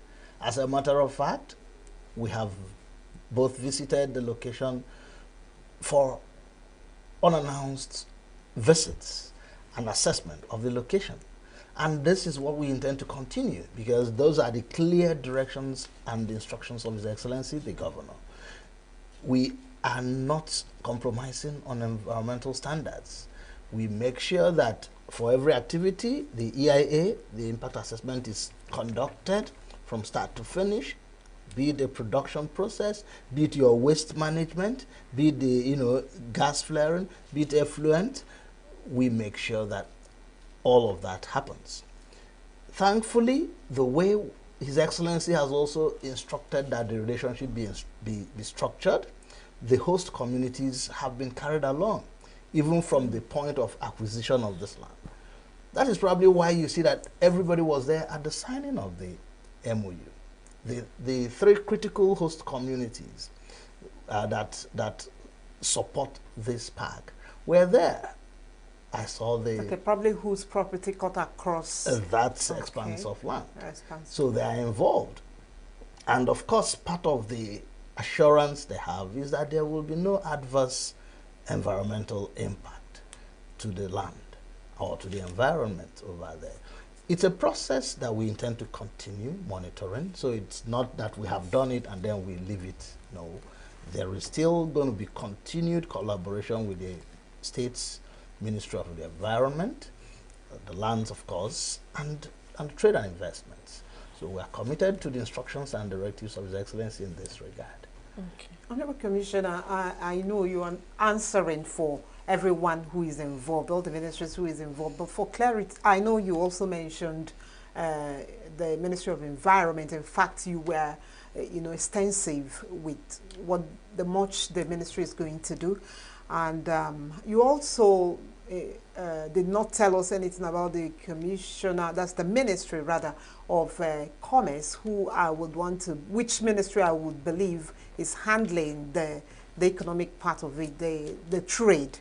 And apart from this too, and you who will have to make sure that there is a location, okay, I think that's where you come in. I don't know if there are other ministries involved in the business park, in the industrial park. You know, the structure and the organization of governance by His Excellency is actually interwoven. Nobody operates in silos. So I mentioned trade and investment because they are definitely involved. Nobody can actually start and finish any process in silo. So you find out that, for instance, in doing the infrastructure, it's going to probably involve the Ministry of Works. Yeah. In doing the environmental impact, it's going to involve the Ministry of Environment, and then trade and investment. And then, who knows? By the time we get to a point and we think that there should be probably a school there, then of course education will come. There's going to be a residential area. Yes, okay. Yes. All right. Quinsley. This is a very big park. How is it going to impact the development of small business scales? Okay, thanks, Quinsley. The structure makes room for big, medium, and small. So you find out that there will also be malls, there will also be shop outlets. Yes, so everybody plays at his level. And the big fish won't get to swallow the absolutely not. fish. Absolutely not. So everybody, if an investor thinks all he wants is a shop to sell finished products, well and good, he takes in a shop. The other beauty of it is that the business plan is structured to make sure that a potential investor just makes an initial deposit and is at liberty to now build and start business, while the rest of the payment is structured over years. So you find out that capital is not tied up. Whether a shop, whether a mall, whether a hotel, whether a warehouse, whatever approach to business an investor has, there is soft landing, there is support, there is state support, of course. And we're happy to partner with the Lion Business Park because we have also seen serious commitment by the private partner. So we are very sure that it's going to be a win-win for everybody. Okay. The governor of ENUGU State, Dr. Peter Mba, is always thinking smart. We know about the smart schools, the smart type 2 healthcare centers, and at some point, smart city was mentioned. So is this going to also leverage on technology? Are we expecting a smart industrial park as well? Definitely. Definitely. How smart? It can't be world class today if it's not smart. The world is already gone far in technology that you can't have your typical trade, in the local version we had it. In fact, I would have added to the basket, smart farming, which we are also doing. Even in the land administration, We have introduced a lot of technology in the GIS technology and all of that. So that is definitely coming into the business park. So you're going to find out that in terms of security, for instance, what His Excellency has done is going to also reflect in what happens at the business park. Recall that we have the Command and Control Center, which is able to view ENUGU real time. So it means investors are safe. It means you can drop, your pin in front of your shop and you're sure to be there. Because I could in this context say that Dr. Peter Mbai is watching, because if you have looked at the Command and Control Center, you find out that it's really possible to see every square meter in ENUGU right in there. So there will be definitely the benefits of smart technology in these shops. We're going to also go green in terms of power supply, which also impacts on the environmental question.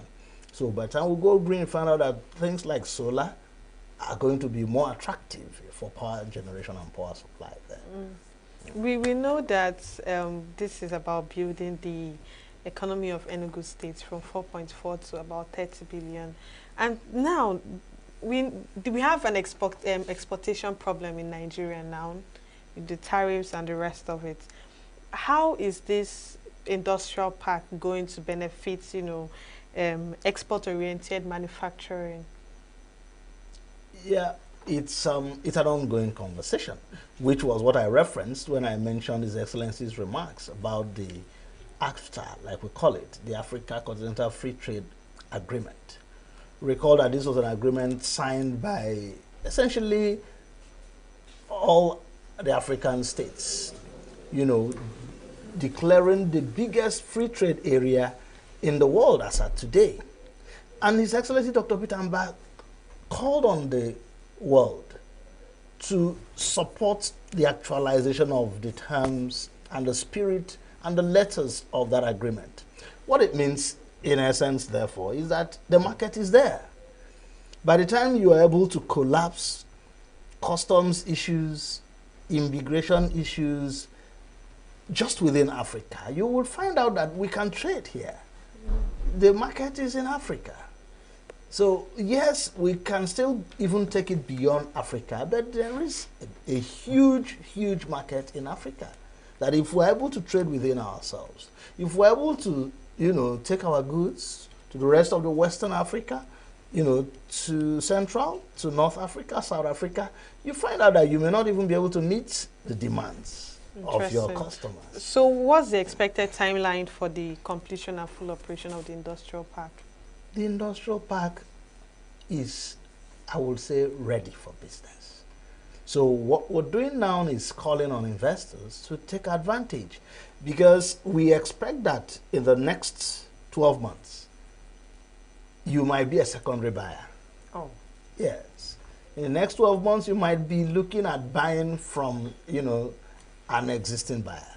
So it is something that we are saying, hurry up. Or you might end up just being a tenant, on a spot that you would have probably been the owner. So we are happy and proud to tell the ENUGU that, and even the entire world, that the Lion Business Park is ready for business. I'm happy to take, investors and potential investors on a guided tour of the facilities at any time. Now, still on that, I would like to find out what the criteria will be. What are the requirements? Who should go for it? Who should actually think in that direction? And how can they go about it? The operations of the park are, of course, driven by the Lion Business Park, which is already an incorporated entity.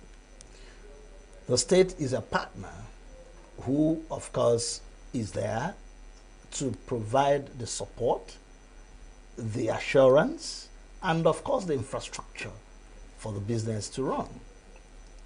So in that context, everybody can be seen as an investor. So for whatever business, be it service, be it production, be it manufacturing, and like I just added, be it residentials, we encourage such operators, such investors to come in.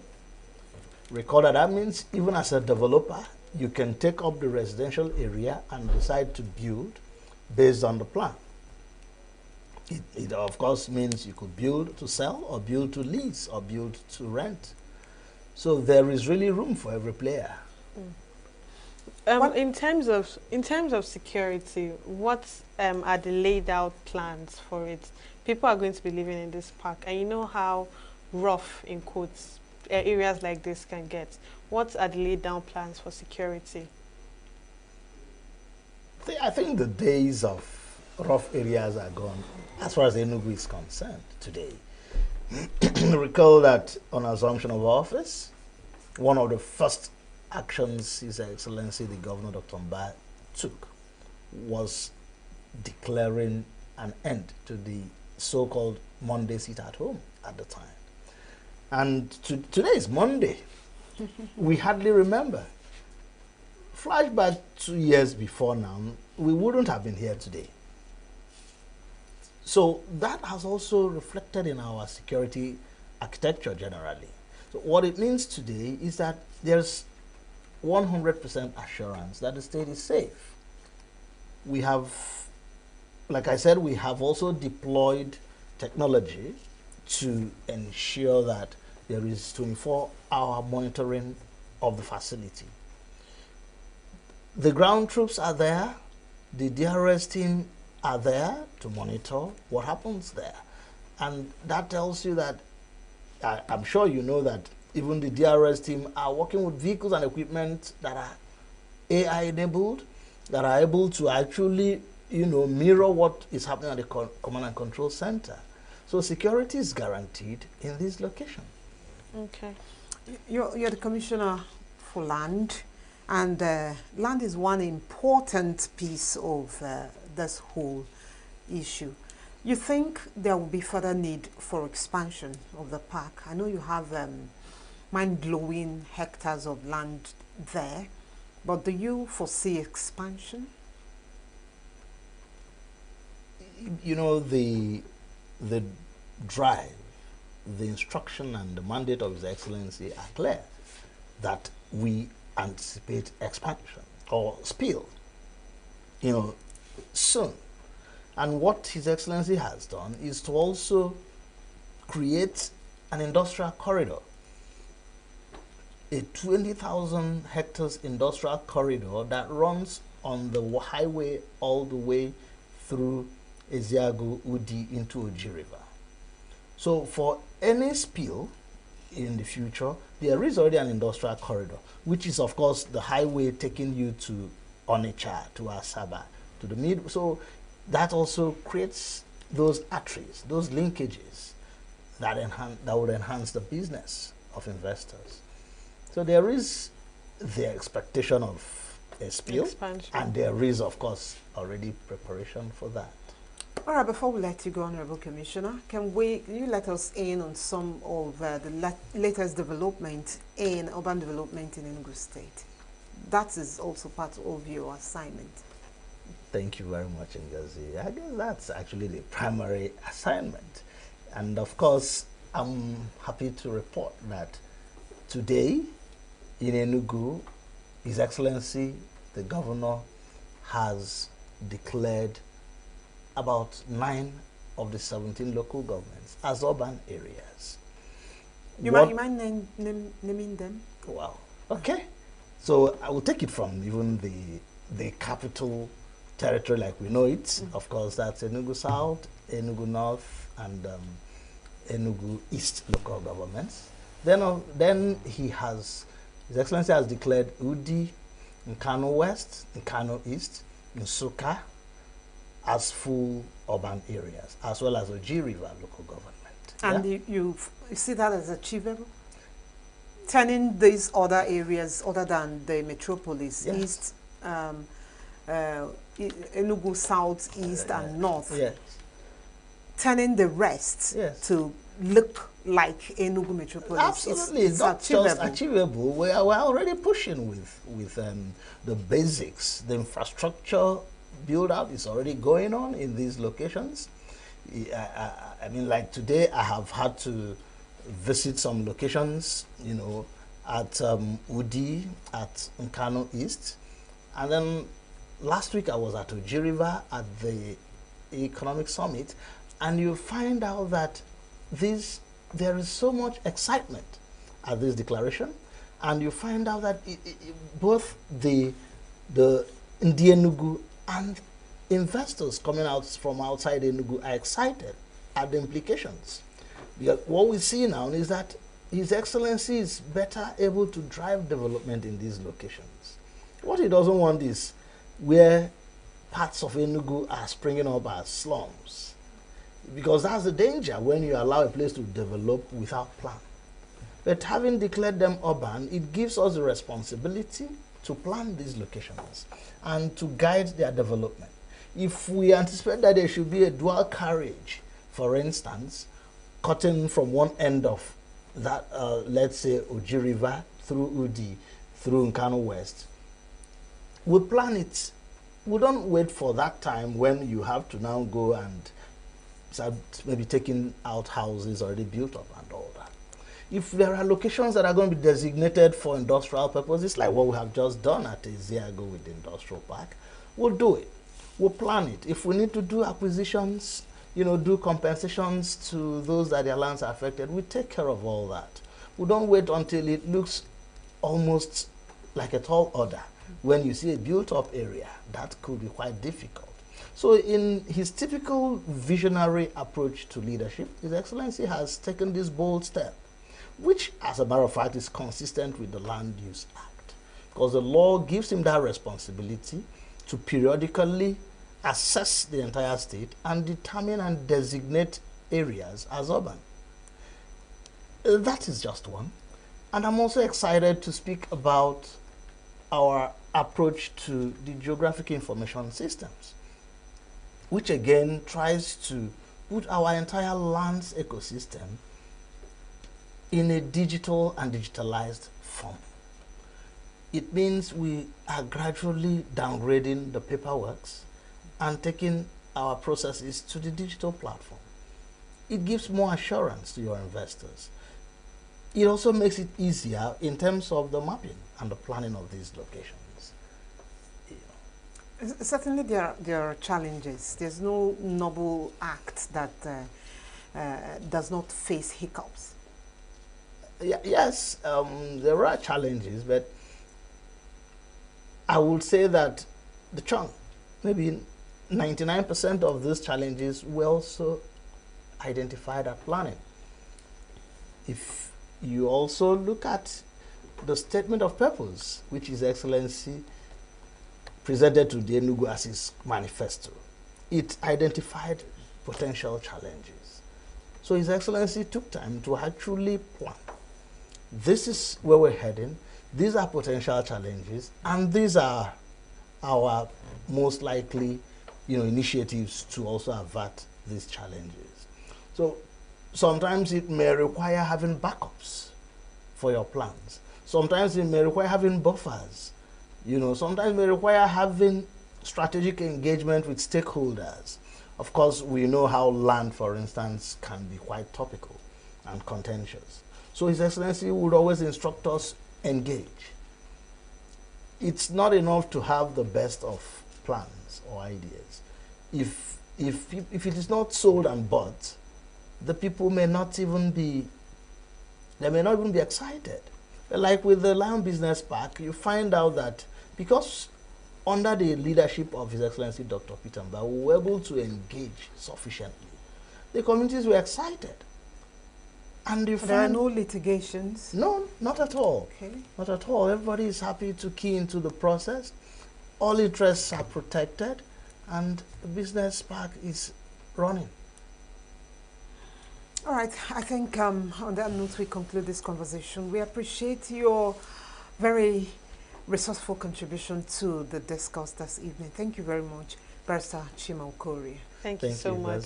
Thank you, Queensley. Highlighting the benefits of ENUGU State Industrial Park was the subject matter, where we looked at the many benefits of having an industrial park, a free trade zone, with all of the other benefits mentioned.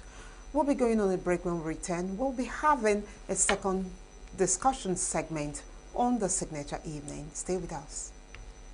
Every second, every minute, every day, getting the issues behind the news. Anywhere and everywhere, near or far, wherever the news is, we will be there. Signature TV.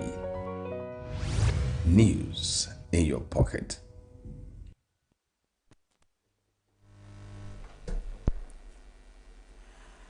Welcome back. This is Signature Evening, and on Signature Business, we'll be looking at another point of conversation.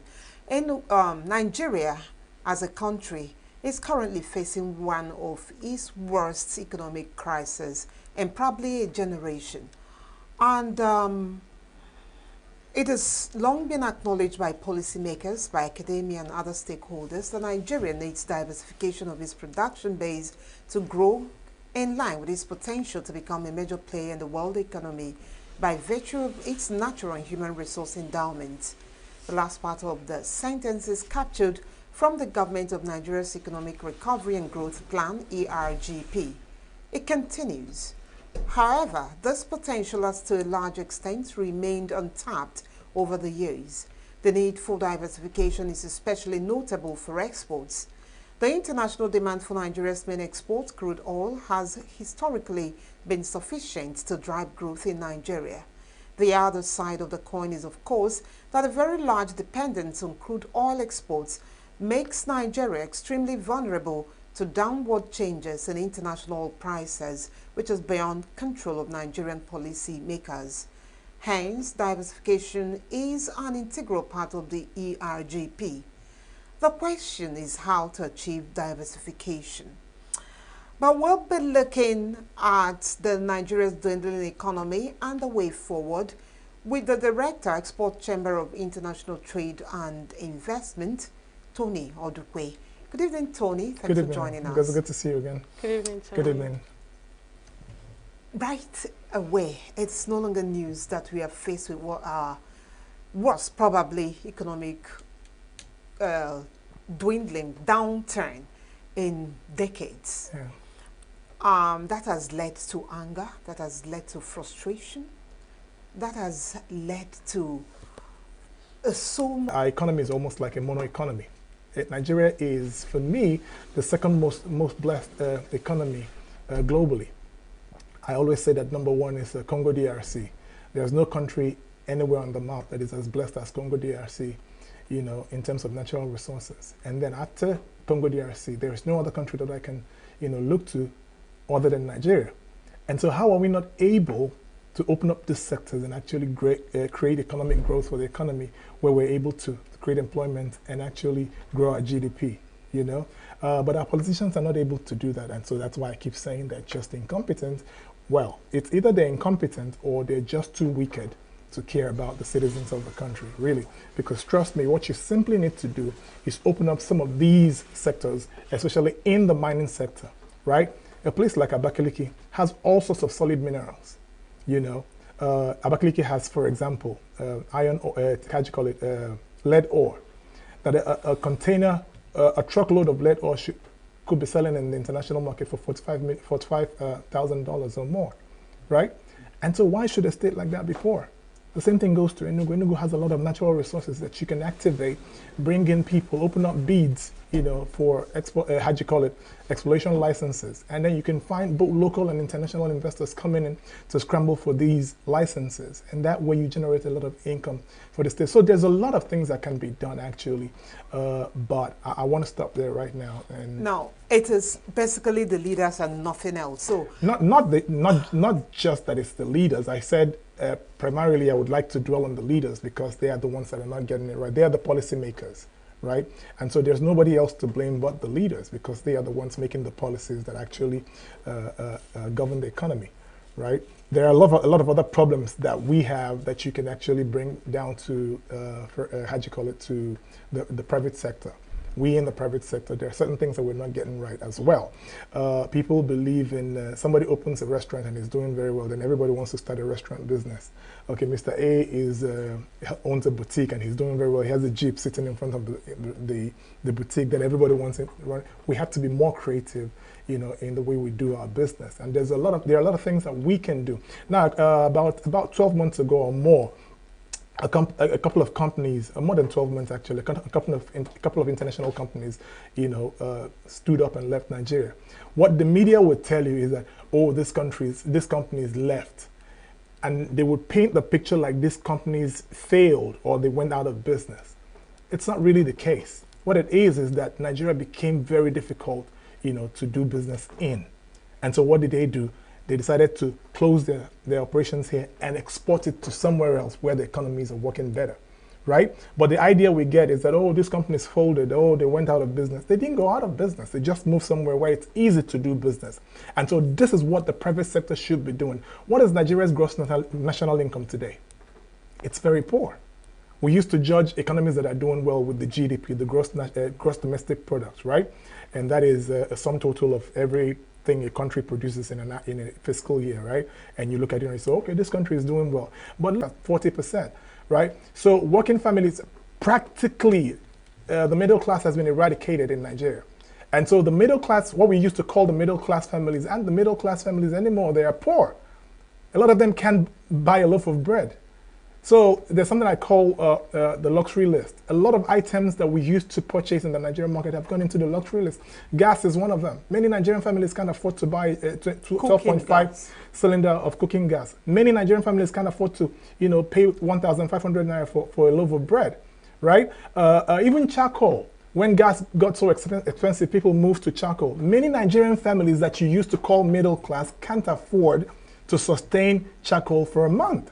Right? So many of them are looking for alternatives and it's become totally difficult, right? So what I'm trying to say in essence is that the politician has killed this economy, but you in the private sector can do what some of these international companies did, export your business.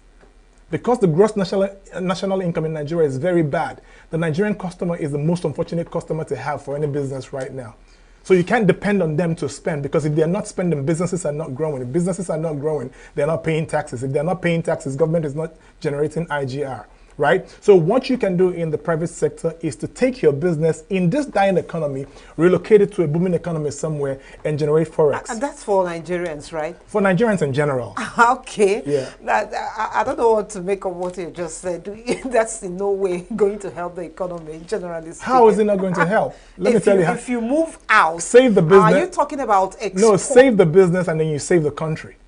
Save the businessman, then you save the country. You're Nigerian to begin with. You can't mortgage your country with any other country. You will always be Nigerian. So that means you will always remit money. Okay, remittances from overseas is at 24.4 billion or thereabout.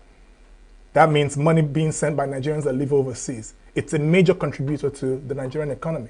Oh, really? It's not a joke. So we can do the Chinese model, which means the Chinese are supporting their businessmen to go overseas and set up businesses and repatriate their profits to their country. So this is actually a solution. It's a model that works. It's a very feasible model, yes. We'll get on to that at the point where we'll be looking at the way forward. But for now, let's look at some of the indices.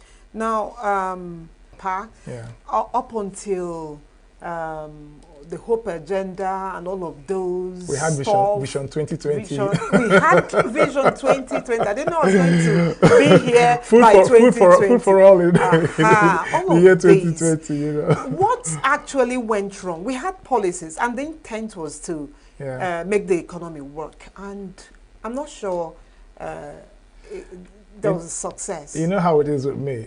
Irresponsible leadership. That is what it is. Now, these leaders were forecasting the future, but we're not actually implementing practical steps to achieve that great future, right? Leaders like the general, the former military leader of Gowon, right, said in 1977 during the Festac celebrations that Nigeria's problem is not a lack of money, but how to spend the money. Was he still there as the head of state? Yes, he was the one that organized Festac 77. I think it was him. I think he's the one. He was one. So he said at that time that Nigeria's problem is not money, but how to spend it. So you see that kind of mindset, a mindset a mindset of spendamania, right? You remember the early 80s of we talked about. You use the term spendamania a lot, right? Which is and pay a high interest on these loans. So that means that even though that money is an excess that you don't need right now, but you can put it to work and ensure that it continues to generate income for generations to come. But no, that's not the thing for the Nigerian politician. They want to spend it. Once there's free money somewhere, whether it's made from Nigerian resources or borrowed, they want to buy cars. They want to buy a 162 million naira car. What do you need that for? Right? You want to buy a yacht. You want to buy things that are not needful. And you're not thinking about generations to come. It's sad that what my generation is suffering today is the bad decisions of the generations of my fathers and the generation before theirs, right? And so if we do not say today, the buck stops right here, my children are going to suffer what I'm suffering today because of the irresponsibility of the generation before me and my generation. So it is time that my generation says it has to stop here. If we want to build a great future for our children, this rascality and irresponsibility of politicians has to stop right now and right here, because there are things that we can do with all the money. How can Nigeria have the second best crude oil in the world, and then you have Nigerians living at less than $2 a day? That is immoral. That is criminal. That is wrong. Bonny Light is the second best crude oil in the world, in high demand. We've had a lot of high seasons. During the first Gulf War, we had our high season. During the second Gulf War, we had another high season. In recent years, we've had a number of high seasons where crude oil was sold for over $100 a barrel. What happened to those excesses? What happened to those excesses? It's simply the irresponsibility and rascality of our politicians. So how would you say the dependence of Nigerian oil be a huge contributor to the economic challenges we're facing now? It is. You have to diversify your economy, right? Nigeria has the privilege, or Nigeria should have the ability to diversify, because we have things to diversify to, right? We're not your regular Malawi or some of these small nations that have nothing. Nigeria has a lot. You know, I could give you over 115 natural resources that we can diversify to right now. I talked about tin ore, we have iron ore, we have cobalt, we have titanium, we have, just name it.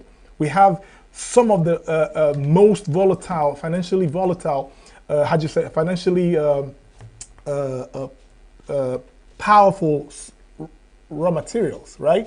Every phone you use today requires an earth mineral, you know, to produce, to power it, right? There are a few countries that have those. Nigeria is one of them.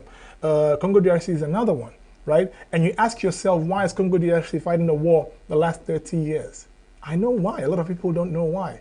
And you ask yourself, okay, why is Boko Haram existent in Nigeria? Why all the killings? You don't know why. Nigerians are not even asking the right questions, right? And I'm going to tell you simply that the reason this is happening is because the West is not looking forward to an Africa that is independent, an Africa that is successful, an Africa that is industrialized. It is not in the best interest of the UK, America, and a lot of France and a lot of these Western countries to have a Nigeria that is actually fully industrialized, that is able to provide jobs for its people, provide income for its people, and actually rank as one of the most successful economies in the world. The reason is the day Nigeria gets it right, Africa gets it right. When Africa gets it right, what you're going to have is an Africa that does not depend on foreign aid, but an Africa that decides to take its raw materials and turn them into finished products and determine what prices these products will sell in the international market.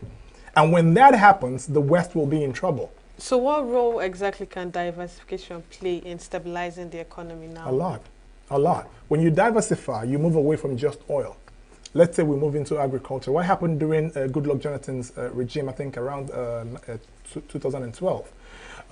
Nigeria had a negative growth in a particular year because between 2007 and 2012, there was a shaking in the crude oil market, right? There was a credit crunch in 2007 that we didn't really get over until about 2012. So many economies globally were suffering. Nigeria happened to suffer as well.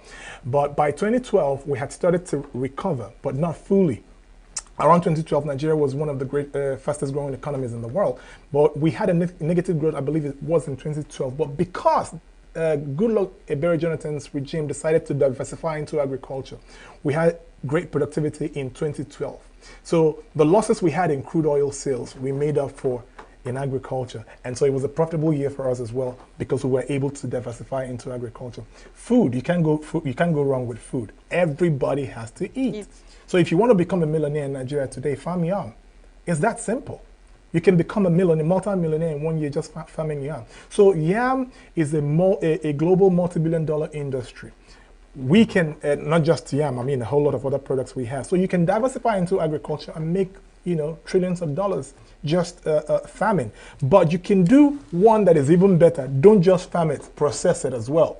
So that means you take from the farmer, because there are three sectors of agriculture. You have production, which has to do with livestock and crop production and all of that. Then you have a middle ground, which is the processing.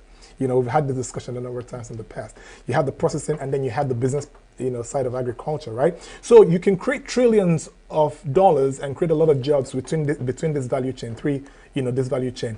You take from the farmers, bring it to the middle sector, which is processing. They process it into beverages, all kinds of products, finished products, right? Now, determine at what rate it's going to sell locally and in the international market, and then move it to export. So when we move it to export, that is when we generate forex. A country that does this model can never go wrong. But our politicians don't care about agriculture. They don't care about this model that is functional because they want something that gives them quick money that they can steal, really fast. So implement this model any day, anytime. You'll create millions of jobs. That's for sustainable economic growth. Yes, one of the ways. So I'm just telling you one of the ways you can diversify the economy. Do an agricultural, this value chain of agriculture, activate it. And you'll make millions of money, and create jobs for your people. The other thing is open up all of these natural resources we have. Call for an international bid, right? Remember, when Obasanjo came in, we didn't have GSM. We didn't have GSM technology. When he came in as president, the second time he became a democratically elected president, right? We didn't have GSM. So he took the bull by the horn and did something that no other leader had done prior to him, right? So he called for a bid. And so a number of companies came and, threw in their bid for the GSM license. Some European countries thought, oh, Nigeria, oh, no, we don't need it. We don't need the license from Nigeria. It's never going to work.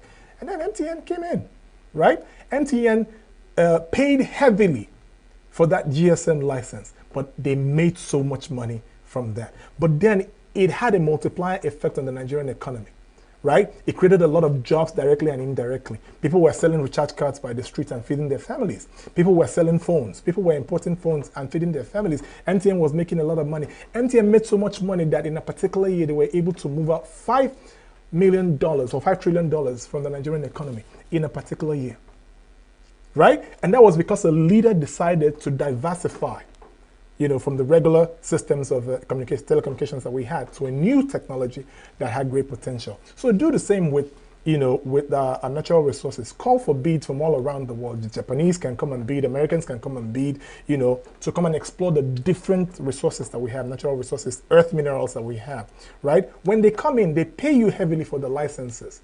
But what happens is that whatever it is that they mine, they're able to sell, and they're still able to pay taxes. So for you, it's a win-win, right? So diversifying the economy is not rocket science. It's not difficult. It is doable, and it's something that we must do as a matter of urgency if we must save this economy. Now, when you were saying, letting us in on some of the reasons why we're still struggling economically, and you said it's basically the kind of leadership we have. Yeah. I want to believe that corruption is one. It's not just about their ineptitude, but that we had corrupt persons in the leadership position. But I am thinking again that there is an external force to all of this. Beautiful, beautiful. So can we go down? Beautiful. I'm glad you brought. I was going to talk about that and I forgot, but it's good that you brought it up. Now, I was saying that. It's not in the interest of the West to have an Africa that works, right?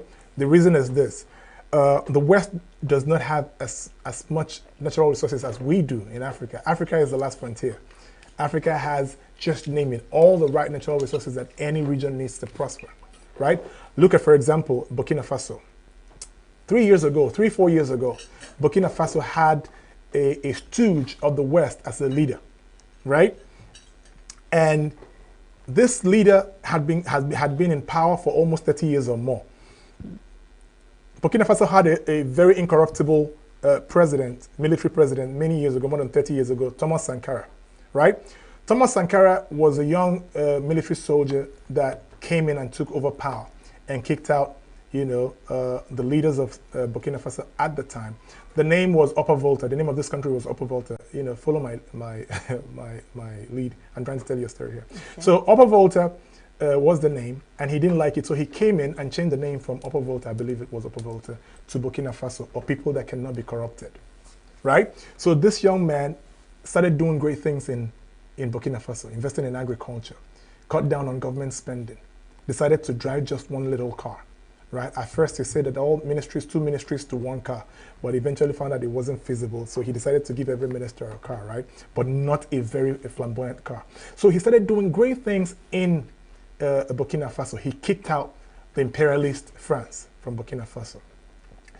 And then France decided to get at him, just like they're trying to do to Traoré right now. Traoré in 2 years has had 20 attempts on his life because he's doing all the right things, and France doesn't want him there. So the West is colluding to eliminate him, just like they did Sankara, Thomas Sankara. So who did they use to kill Thomas Sankara? His best friend. The same person he went into the army with at the same time, the same person he ate on his mother's table with every day, was the one that France used to kill him. And this man became the leader of Burkina Faso for almost 35 years until they kicked him out recently. I believe I'm not wrong, right? So what happened? Ibrahim Traoré took over. Now I'll give you one example of the things that he's doing right. Before he became the leader, Burkina Faso is blessed with some of the best quality uranium.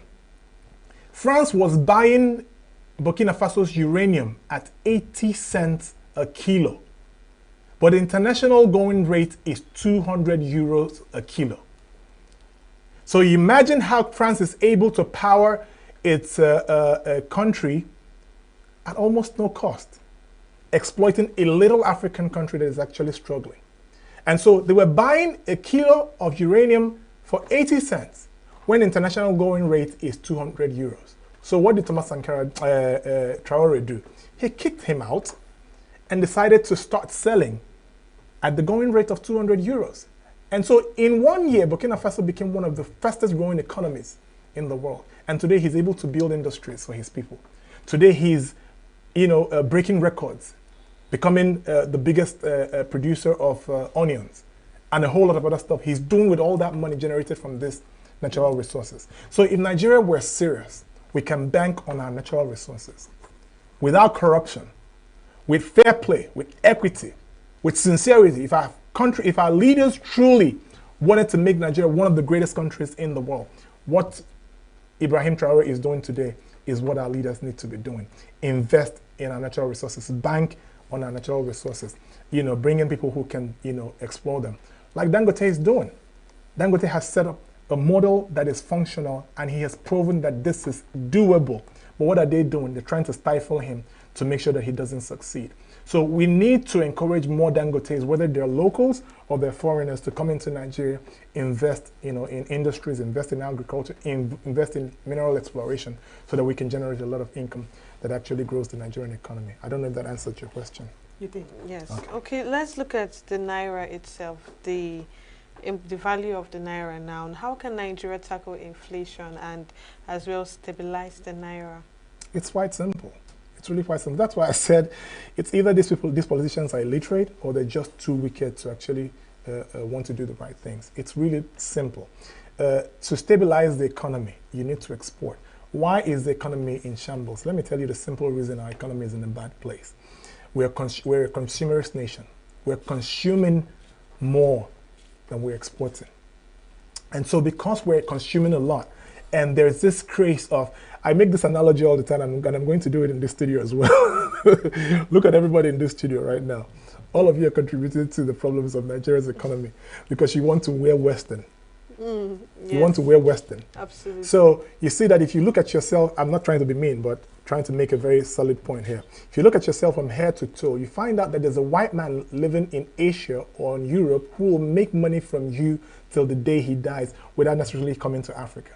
But as long as your taste is Western, as long as your fashion taste, your food choices are Western, there's a white man somewhere sitting down who will continue to make money from Africa until the day he dies, and his generation after him. So our taste for fashion is feeding a lot of white economies, right? All we simply need to do is change our taste. Decide that instead of mayonnaise, that I'm going to use something local, to eat my food. Decide that instead of wearing a suit, I'm going to wear a made in Nigerian, jumper, whatever you call it. Decide that instead of wearing a Gucci from France or from the West, that I'm going to wear made in Aba. If we do that, if we consume local, if we consume made in Nigeria, what it does for us is that it keeps our money within the economy, circulating within the economy, making more people rich, right? If we can simply do that, the death of the Naira will go away and the Naira will begin to grow, right? There is a high demand for the US dollar. There is a high demand for the euro. Why is there that high demand? Because we all want to eat foreign, we want to wear foreign. And so as long as we continue to want to consume foreign goods, we will go to the main market. We will take our monies made in Nigeria and we will give these monies to traders who I call agents of the West, indirect agents of the West. They themselves don't even know that they are agents of destruction. Because what they do is that they are collation centers for China, Cambodia, France, UK. They are collation centers. They just collect your Naira and give you foreign-made goods. They take that Naira to the black market, to their bookie on the street, and give him that Naira, and he collects thousands of dollars in exchange. And he takes all that money and he ships it overseas to go acquire those commodities that you're asking him to sell you. And so that is how we drain our economy, and the Naira will never recover. But if we decide that enough is enough from today, all of us collectively as Nigerians, that we will prefer made in Nigerian commodities, made in Nigerian food, made in Nigerian fashion. If we will do that single act, trust me, in 1 year, the Naira will grow so much that it becomes one of the best currencies in the world. How do I know that? Russia. A couple of years, 2 years ago, the West colluded against Russia. And they said, okay, don't buy crude oil from Russia. Don't buy gas from Russia. What did Russia do? Russia said, oh, you guys want to play games with me. And Russia said, okay, for those of you who cannot do without Russian gas, no more dollars. We don't collect dollars no more. We don't collect euros no more. If you want to deal with, and that is almost all of Europe, they couldn't do without Russia's gas. So they still had to go and buy from Russia. So Russia says, we're not collecting euros, we're not collecting dollars anymore. Buy in Russian ruble. Before this, Russian ruble was one of the worst performing currencies in the world. But when Russia decided that one single policy made, that all the trade that we're going to do between Russia and every other country in the world has to be done with the local Russian currency, the ruble. So what that did was all of these countries started scrambling for the ruble. Where can we get ruble to go buy gas from Russia? So that currency came into demand. And that demand alone gave it its value. And it became one of the best performing currencies in the world. So Nigeria can simply do the same. That every country that wants to do business with Nigeria from now going forward, bring us Naira. We don't need euros, we don't need dollars, we don't need your yuan. Bring us Naira. What it will simply do is that these businesses in these other countries that want to buy our Bonny Light or our different crude oil will have to approach our central bank. The banks in their countries will have to approach our central bank to sell them the Naira in large quantities, right? So Naira will all of a sudden get into demand.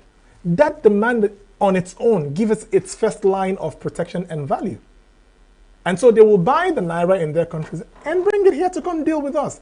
Just that demand alone will make the value of the Naira go up. And of course, when we industrialize, when every governor decides that I'm going to take my FAC and every month I'm going to open two major industries from my FAC, it's a simple model that works. I'm going to open up, for example, in ENUGU State, we all eat beverages, we all take beverages, all the chocolate beverages, all the butter, all the mayonnaise, just name it. All of the breakfast things that we know that people consume this. That's why some of these distributors are wealthy. These Igbo distributors, they are wealthy because people are consuming. So, but the problem is, on a national scale, we are taking our money and shipping it overseas. But on a local scale, we are shipping the income of Enugu State citizens to Lagos. Because you have a conglomeration of industries in Lagos, right? All of the best industries are in Lagos. All of the biggest industries are in Lagos. So they're manufacturing heavy. But they're using the Igbo trader as a distribution chain to distribute this all over Nigeria. And that is why Lagos will continue to be the greatest state, the most successful in Nigeria. Because every other state ships their money to Lagos. So the Governor Peter Mbeka decide that we won't do that anymore. Now, Enugu people, you people like tea, where I'm going to give you a tea factory. I'm going to use the fact money to give you 1 or 2 tea factories in Enugu, top-notch tea factories, right? Okay, you guys like to eat cornflakes, right? I'm going to give you an industry that manufactures cornflakes in Enugu. Every month, do at least 2 major industries that manufacture the things that Enugu people love to consume. What that will do for us is that we will stop shipping our money to Lagos. We'll start buying from manufacturers in Enugu. So the money stays in Enugu and develops Enugu. You're going to say, what are they going to do with the excesses? Now, there is a 350 million market between West Africa and Central Africa that you can serve from Enugu. Pay attention. There is Malabo. The plastics that are used in Malabo the last 40, 50 years comes from Aba. Malabo, Equatorial Guinea. All the buckets, the basins, the dustpans, the sweepers that they use in Malabo come from Aba. The last 50 years, I'm telling you. Go to Cameroon. All the major distributors of the FMCGs, fast consumable moving goods, however you call that, are Nigerians, Igbos. So those markets are an extension of the Nigerian economy if we play our cards right. So what you're going to do is set up these industries. In 1 to 2 years, you will have enough industries manufacturing these goods that Enugu people consume. But other people from the southeast and south are going to discover, oh, it becomes more economically feasible for us to go to Enugu and buy than to go all the way to Lagos. They'll start coming to Enugu to go and buy top-notch products. And so Enugu will become a hub, a trade hub, right? So what are we going to do? Citizens of Enugu will cash right into that by exporting to Malabo, exporting to Cameroon, exporting to all of these markets around us right here. So these are simple models that we can actually implement, and you'll see both the national and local economies actually boom.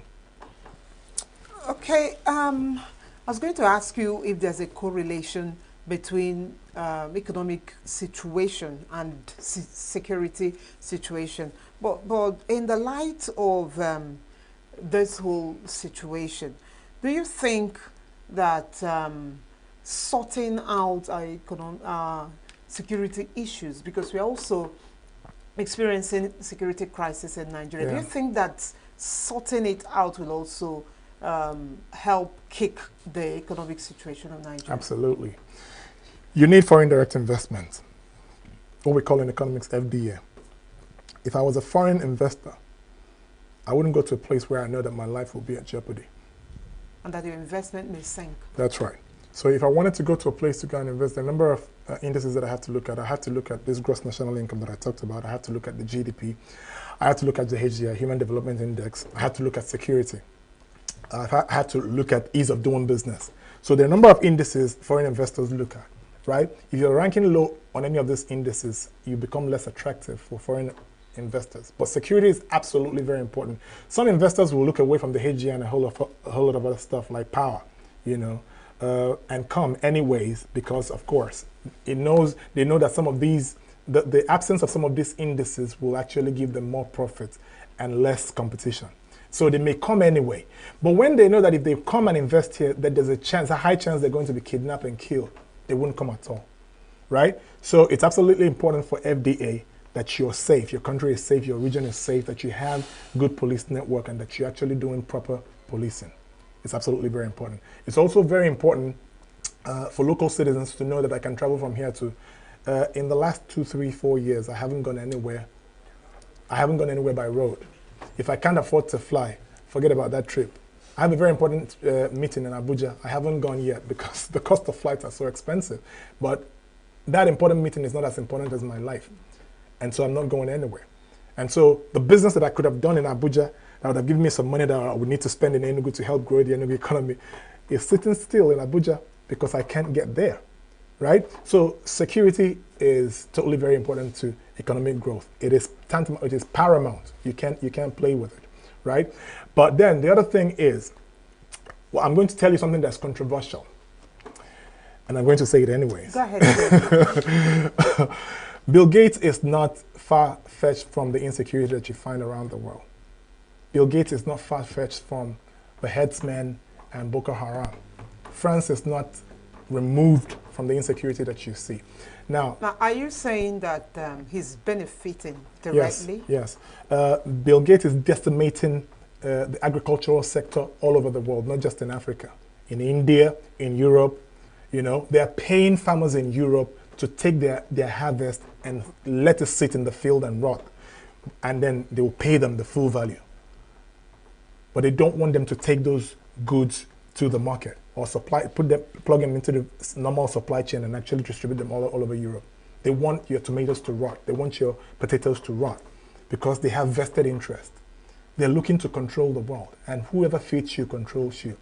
Now, the other thing is that he's also looking to destroy the livestock industry, because Bill Gates has invested in a technology where they actually produce meat in a lab.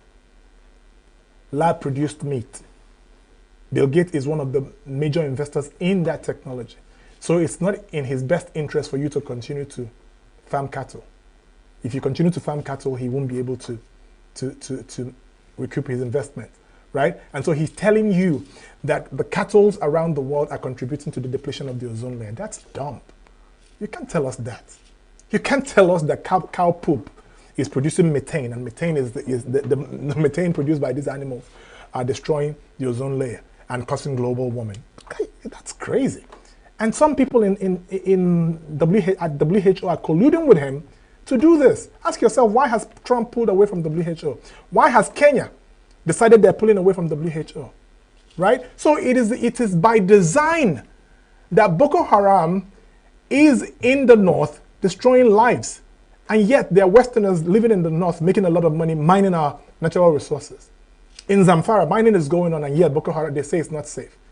In Borno, mining is going on, and yet it's not safe. Behind the enemy lines, there are people constantly mining our solid minerals. And so somebody is sponsoring these terrorists to make sure that there is insecurity in these areas where they have solid minerals that are very financially, viable. Now, why are they destroying farms as well? It's the same thing. They want to make sure that world food production is decimated so that they can achieve their purpose. I know what I'm saying. It's controversial. It's quite controversial. A lot of people don't know what I'm saying. And I hope you own up to. But of course, large accusation. Of course, it's what's happening. We know it's what's happening. Okay. So basically that is what's going on. But we need leaders who can stand up to this, Western imperialists. Leaders like Thomas Sankara is what we're looking forward to, who can stand up to these imperialists. Somebody like Magufuli of Tanzania was one of those people, and he was eliminated, right? And so they don't want leaders who stand up for their people. They'll find ways to actually eliminate them. But these are some of the problems that we're facing locally. So finally, I want to say this before I finish on this subject. Ask yourself why Congo DRC has been in a war the last 40 years. Ask yourself why. Ask yourself why Congo DRC, the war in Congo DRC will never end. Ask yourself why Ebola, that has a patent that is registered under the US government, has ravaged Congo DRC the last 15 to 20 years. And nobody wants to help them. Ask yourself why. Because as long as Congo DRC is unstable, flights will continue to leave every night, shipping out natural resources mined in Congo DRC. That is the problem of Africa. Indirect rule. Africa is not free. Nigeria is not free. Not a single country in Africa today is free from the colonizers' wicked paws. All right, Tony. Back to foreign direct investment. Apart from what you just mentioned, the security issue, which is driving them out in droves. Yes. Are there other things that are making it impossible or difficult for investors to think Nigeria? I talked about the ease of doing business. Nigeria is ranking very low on the ease of doing business. Fortunately, I've traveled around the world, lived outside as well. I can walk into a government office in Portugal right now and register my business in less than 24 hours and get all the papers. They call it impresa no hora. What it means is a company in 1 hour. Impresa no hora is I speak Portuguese. Impresa no hora means you walk in and within 1 hour you're able to register your business and walk out with all the business documents. That's amazing. That's a country that is serious about business. But in Nigeria, you can't get your CAC papers in 1 week. A country as little as Portugal, as Cape Verde, another Portuguese country, former colony of Portugal, you will get your business documents, you get your business registered in 24 hours. Their own is impresa no dia, right? That is a business in a day. So you can walk in, start the process and finish it, and within 24 hours, you have all your business documents. That says we are serious about business. Nigeria is not serious about business. And so it's affecting productivity, right? We have had this converse between the both of us, Ngozi, the importance of the internet to businesses. Now that all of a sudden the price of the internet went up, it has thrown more Nigerians in the tech field into deeper poverty. Because many Nigerians who used to, manage to buy internet and do their work online are not able to actually sustain that. Because you spend 5,000 naira to buy data in less than 24 hours. You run out of data. It's not sustainable. How much are you making, right? So things like this actually affects our productivity as a nation, and we have to really look into it. So apart from that, the other thing is the HDI that I talked about, the Human Development Index, which is a composite measure of education, life expectancy, and one other thing like that. Now, Nigeria, there are about 200 countries or so on the Human Development Index, and Nigeria is somewhere around 150 or 180 something, I can't remember, but we're somewhere down there at the bottom of the totem pole, the Human Development Index. Yeah, it considers life expectancy, it considers education, and sorry, I forgot one other thing. But the problem is this: Nigeria churns out millions of students every year from our different tertiary institutions. But the problem is that these students have mere certificates and not skills that make them professionals in their chosen fields, right? I said this a million times, and I'm going to say it again. The generation of our fathers went to school, got good education, and that education changed their lives. Because when my father went to school, you got out of school, you had a car waiting for you, you had a flat waiting for you at least. A job too. A job waiting. Yeah, that job is what gives access to the car and the flat waiting, right? And so they perceived that education was able to change their lives, and so they said to their children, take your education seriously. Education is everything. And so that generation said to the next generation and the next generation that education is the only way to make it. And so every single one of us started chasing education. But unfortunately, not everybody has the brain for education. And so what was birth? For formal education. Sex for Marx was birth. Money. Certain lecturers was also birth. Now, other people started joining powerful cult groups that had powerful connections in the universities to ensure that you come out with a high CGPA. CGPA is what it's called, right? And so what did we start producing? Students who went to school that came out with certificates but had zero skills. And so that means on the Human Development Index, Nigeria will continue to rank low. But countries as small countries in Africa like Botswana, like Cape Verde, like even Swaziland, like Malawi, some of these countries are way up there on the Human Development Index. And so you find out that certain companies come in here offering jobs, bearing jobs, but they can't find Nigerians who can do those jobs. Do you understand what I'm saying? There are companies, people say there are no jobs, but there are certain sectors that have jobs available, but we just don't have professionals. We have unemployable persons. Absolutely.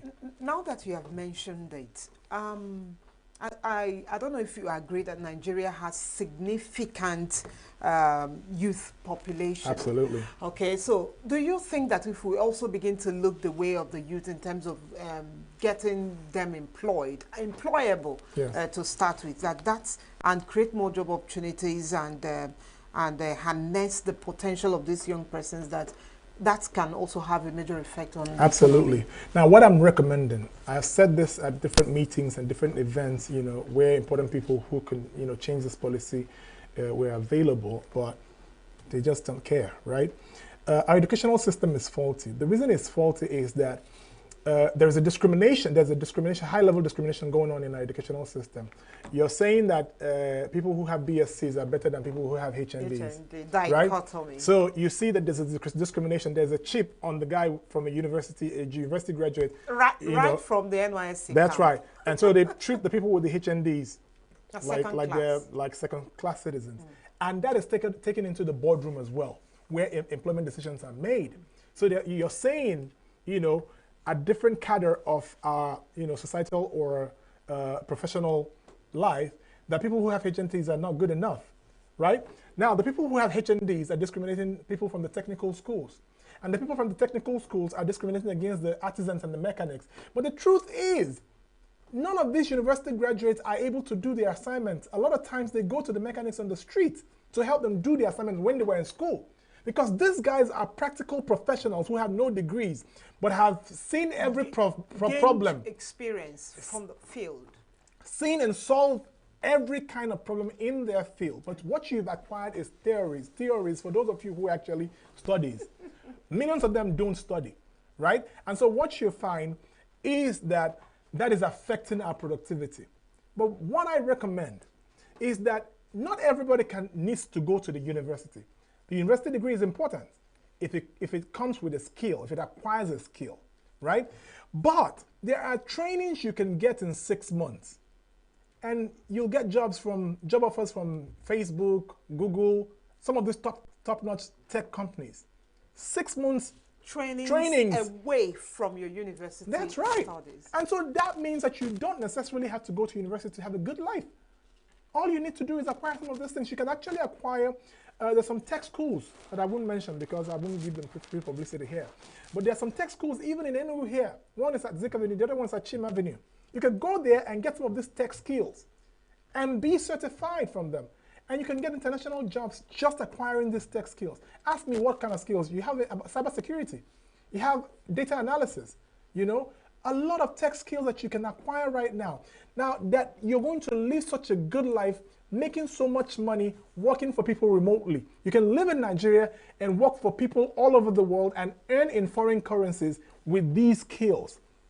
And Nigeria's economy will also profit. Absolutely. But I wish we have all the time in the world to do this. But before we let you go, I'd like really to ask you this. You mentioned Festac in passing, and that was the largest Pan-African festival at that time. And it wasn't just oil that we benefited from at that time. That also contributed to the economy. And so I'm asking, if we keep having such events, by the way, to set the record straight, Obasanjo was the president. Oh, was he? Oh, it wasn't Gowon. Okay, sorry. It wasn't Gowon at the time. So do you think that such event that connects the world, happening right here in Nigeria, economic events and stuff, can also help boost our economy? If you can do that in less than 1 minute. Yes, it will. But if I lived overseas and you held that in Nigeria, I wouldn't come. Oh. All right. Because it's not safe. If we had, okay. It's not safe. You have just said right? that. So fix the country, make the country safe, and then events like that can actually draw money, into Nigeria. All right, we're ending it here. Thank you very much for coming around. Of course, if you would permit us, we'll do this again. Absolutely. Tony Odukwe is the Director, Export Chamber of International Trade and Investment, amongst all other things as it regards the economy. Thank you for coming. Thank you, Thank you so much. We will return in a bit to have the third discussion segment. Stay with us. We are local. We are right now with the wife of the man that was... Why the main market is in chaos. People We are national. Those in support of this motion as amended, say aye. We we have taken this road by default. We are international. Israeli airstrikes. Donald Trump left us the worst unemployment.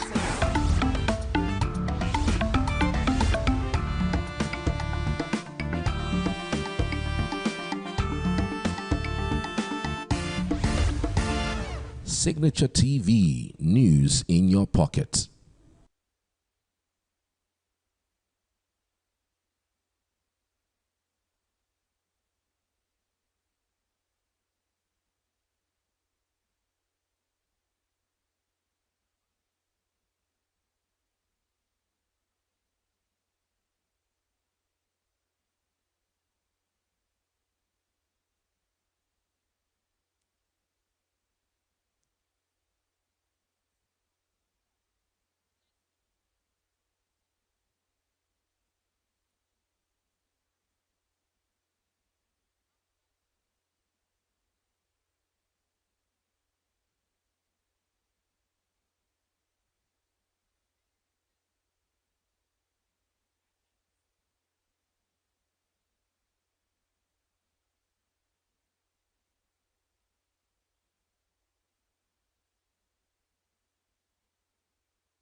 The government has renewed her commitment to promoting indigenous technology that would assist indigenous manufacturers produce quality products. The Deputy Director, Engineering at the National Agency for Science and Engineering Infrastructure, NASENI, Engineer Joseph Oladimeji Alasolui, disclosed this in Ado-Ekiti, the Ekiti State capital, during the agency's strategic focus group on Made in Nigeria products with the theme Made in Nigeria for Everyone. According to him, Nigerian manufacturers have the capacity to produce quality goods. The agency also said there is need for the citizenry to patronize locally made products and depend less on imported goods. Alosoluyi, who explained that part of NASENI mandates is to promote local technology, said federal government is making efforts to make Nigeria be more of producing nation than a consuming nation. We are having Chukwuma Ifremu Kenwase AO, the Executive Director, Lead Network Africa, on standby on Zoom to have a conversation on challenges of manufacturing in Nigeria. CEO, you're welcome to Signature Business. Thank you so much. It's a pleasure. And greetings from Abuja, Nigeria. Okay, good evening, Mr. Chukwemeka from. Just to start the basis of our conversation, what are the key factors responsible for the high cost of manufacturing in Nigeria? Well, it's an interplay of factors ranging in the fact that so depending on the sector that is involved, if it is in places where the materials can be sourced locally and you are competing on the same level ground with those that are in search of raw materials, thus you want to compete with big firms, that are abroad or are sourced in Nigeria, then as a local competitor, without having all of the funding, you're really going to struggle because the local people in charge of the raw materials is going to prefer whoever we give them more money. Secondly is the epileptic power supply in Nigeria calls for concern because this is one aspect that the Manufacturers Association MAN has kept on drumming, because energy drives businesses, energy drives manufacturing. And when you have a situation where you have to like power the processes, largely from burning of diesel, it really makes it largely counterproductive. And so that means that a lot has to be spent in terms of energy. No thanks also to the recent hike in electricity tariff, right? So that is also like a challenge. Another aspect when you talk about manufacturing is the very fact that sometimes access to funds and capital, it's a challenge, being that over time it's not really flexible enough. So guess what? The financial institutions more like drive finance investment into financial sectors than the real economy, right? So where people are just interested in where can I put in my money and then it's going to yield. If we put in real sector, in their money where it will generate more rather than where it's going to make more impact economically. And I think it's one aspect we'll be missing, inability to incentivize manufacturers and ensure that they're able to do the much they can in terms of driving the economy.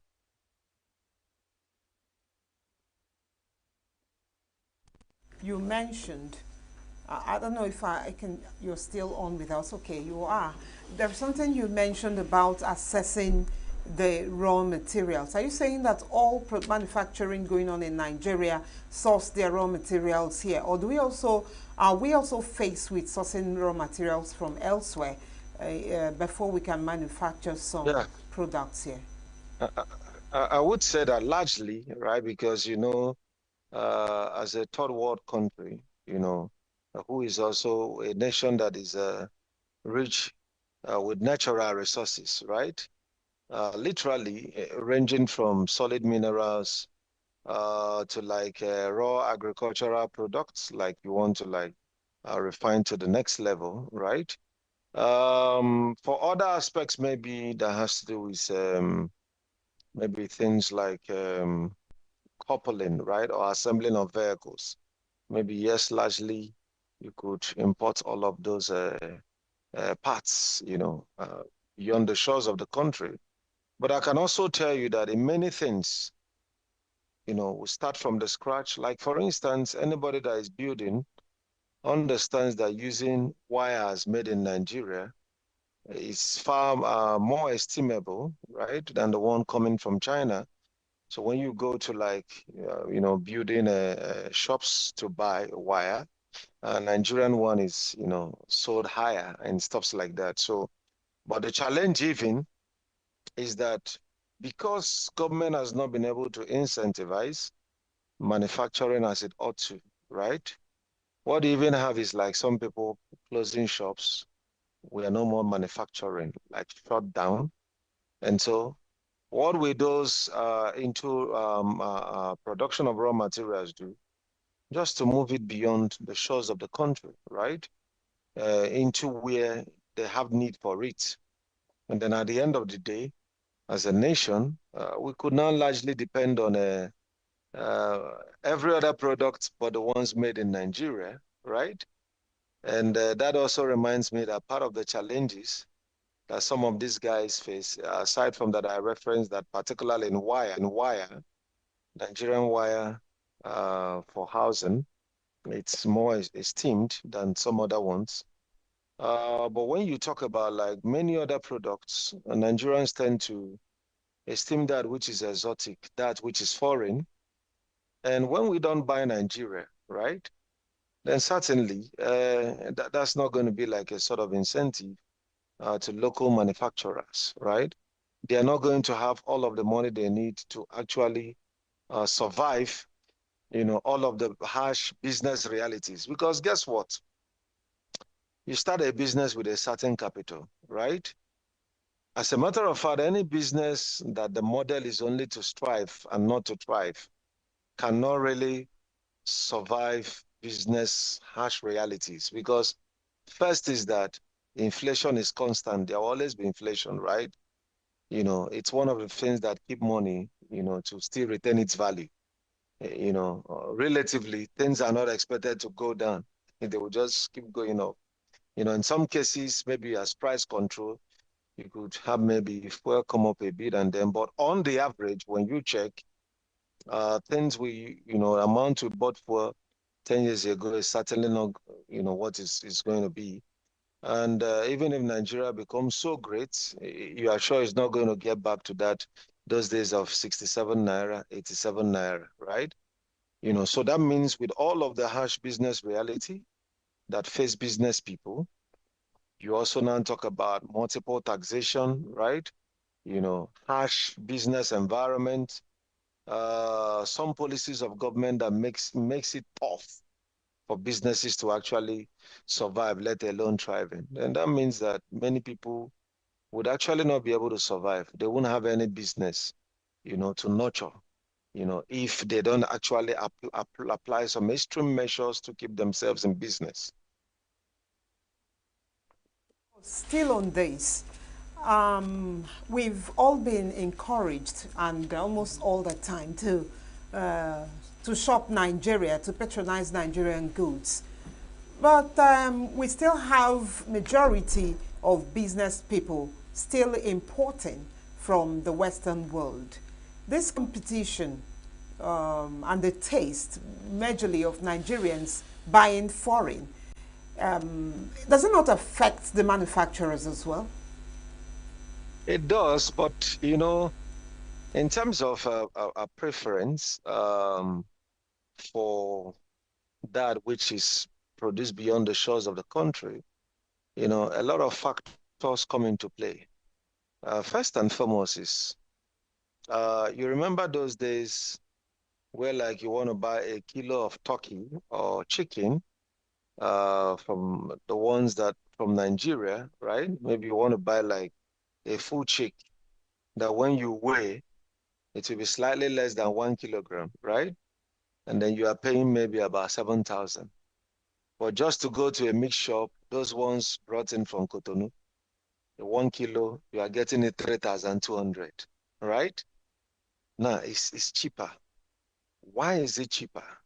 The reason why it is cheaper is, first and foremost, most of those chickens were smuggled in, so there was no tariff regulation. Tariff is one of the policies a government could use to a kind of give their citizens a detest, right? When it's like a sort of taxation, you impose tax on things that are imported from out of the country so that people can begin to look at the internal alternatives. But unfortunately, when these things are smuggled, right? And then you now also now talk about, the very fact that for some of it, right, they use some genetic engineering, to grow chickens that maybe ordinarily you feed well for 3 months. And then in 3 weeks, somebody is breeding a chick, which may not even be healthy. But guess what? Because many people will look at the price. At the end of the day, you end up, disenfranchising the local producers and manufacturers. So high cost of production here in Nigeria would mean that if you're a business person, you're not in business, just to pay tax to the government. You are in business to thrive. And guess what?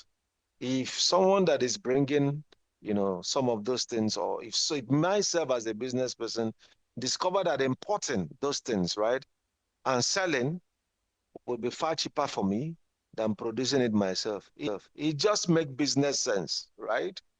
It only makes business sense that I do what will make me stay in business. Except maybe I just want to build Nigeria, just out of patriotism. But the patriotism of one man sometimes may not be enough, because to continue that patriotism, you need it to be serviced, right?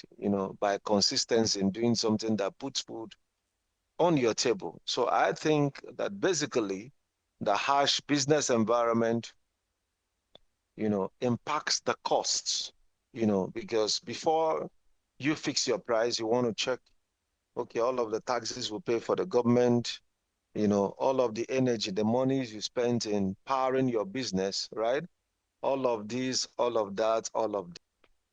And so by the time you add all of that and that impacts on your final product, then how are you going to compete with someone who have a more favorable business environment and is not bedeviled with all of the factors that impacts on your costs?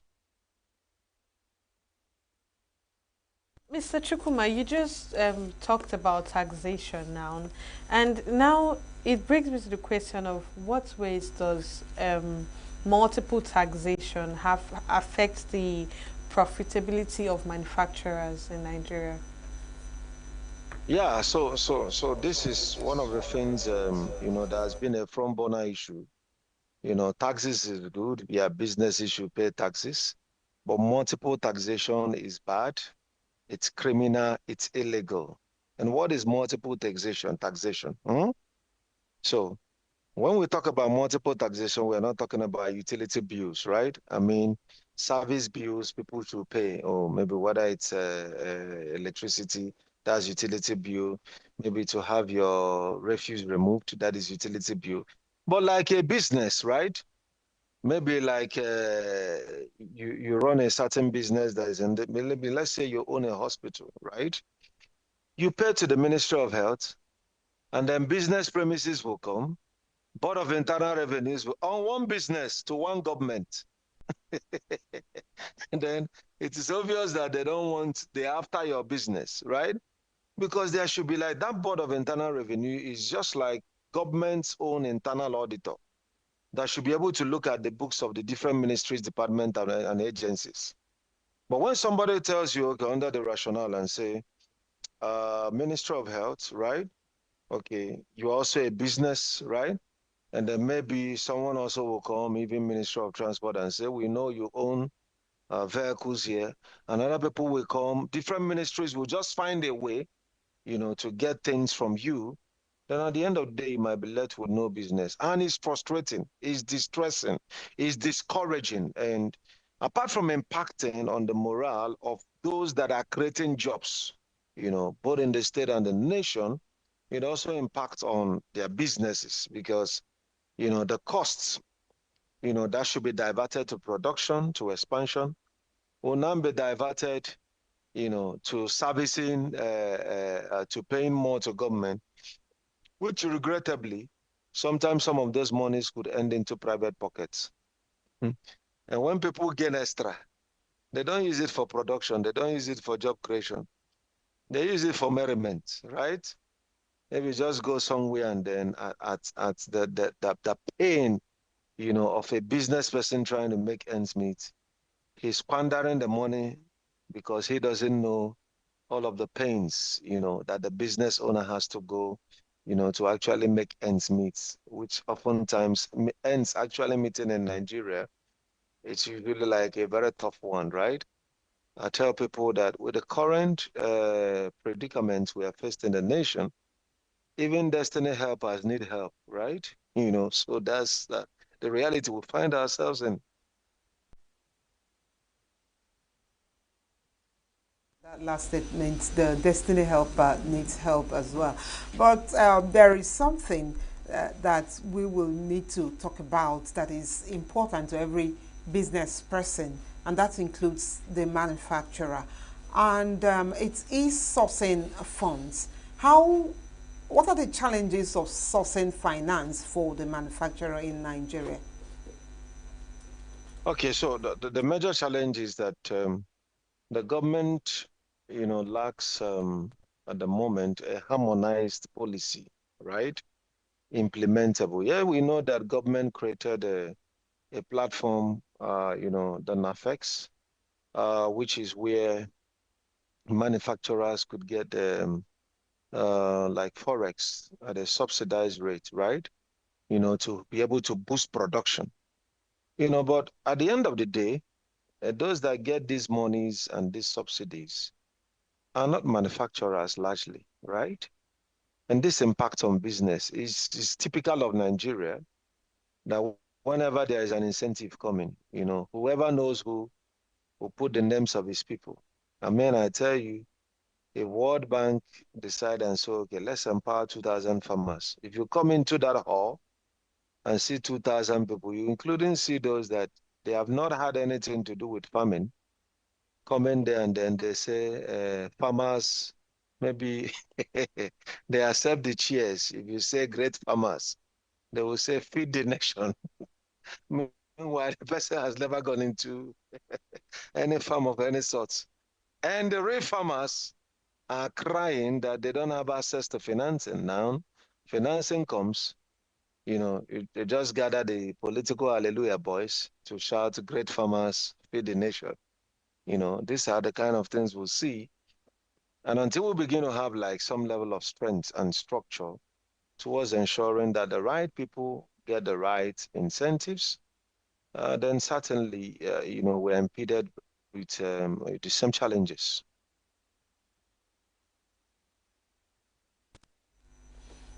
All right. Another issue to look at right now is the same thing we've been trying to talk about, the employability of most Nigerians, especially young people. In these days and time, do we still face the challenges of lacking skilled persons to help out in manufacturing sector? I've seen that some multinationals, especially those ones involved in either construction or manufacturing, employ the services of expatriates. That could be, as a result of not having skilled persons. Do we also have encouragement on trainings and retraining of those who work in the manufacturing sector? So you just identified the issue. The skill gaps are quite glaring. Yeah, because of course, for you to have the expected outcomes, we have to bridge the gap between the industry and the institution. The institutions are foundational to industry outcomes. But unfortunately, people go to school and at the end of the day, you are wondering, are they just here just to learn theory? Would there really be an opportunity for them to apply what they have learned? I met a 300 level student who is from a prestigious, like one of the prestigious universities in Nigeria. And I asked, what's the computer studies like? He's a 300 level student studying computer sciences. And he told me they are learning computer without computer, right? It was really embarrassing. And some basic things that has to do with tech knowledge, digital compliance, I decided to engage him. We're all strange to him. And I got very much passionate because the guy is a very serious student, right? Focused. But unfortunately, he's not getting all of the competencies. So that now means that if tomorrow he gets employed, it will now behoove on the organization that employ him to start babysitting process, right? You train and retrain and stuff like that. And of course, capacity building, even when you get the right skill set, is indispensable. Not to talk about when you're starting with those that the institution has failed, right? So I think it has really come to a point where we can have a rethink and ask ourselves, why do we just want to be doing something just for the fun of it? I mean, if we produce engineers, right, who cannot engineer anything, then we have a problem, right? If engineer not the engineer, then there's a wahala somewhere. That means that technically you are producing the person to be unemployed and to add to the teeming population of Nigerians that don't have job. Interestingly, the National Bureau of Statistics tells us that even the unemployment rate in Nigeria now is far less than the biggest economy in Europe, which is Germany. By the virtue of the formula that was introduced by this recent administration. If you have a work you do at least 1 hour in a week, you are employed, right? So 4 hours in a month, you are gainfully employed, according to Nigerians' definition of employment. And that's like a kind of what I call government magic, right? It shouldn't be so.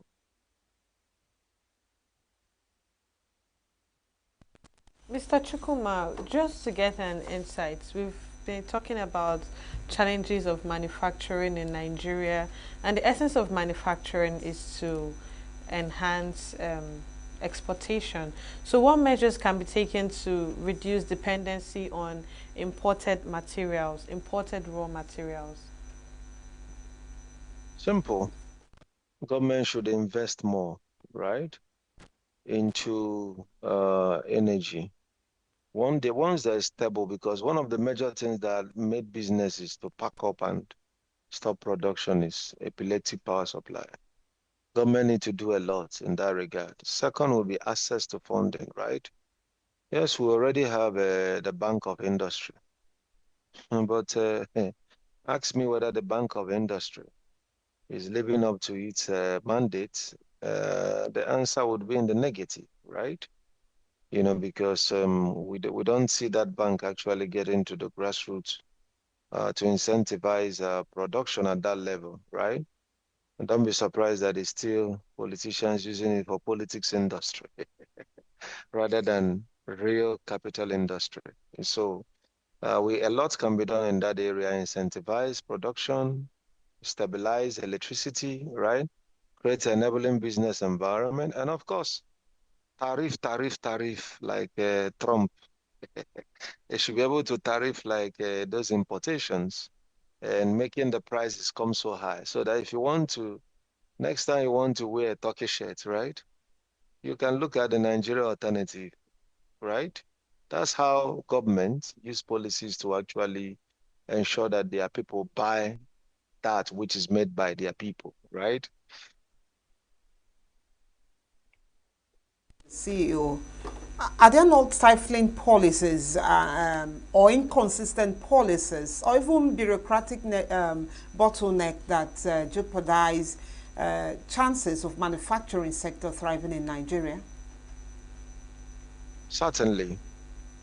In fact, ranging from regulatory policies to the inhibitory ones, right? As a matter of fact, the challenges over times is that in Nigeria, if you are in business, something that in some other nations, right, one office can handle. I mean, Tony, before I joined, referenced about Portugal. Maybe you register business in 1 hour. Sometimes in Nigeria, deliberately, what one office will handle, you need to carry the fight to 5 offices, creating jobs for the boys, right?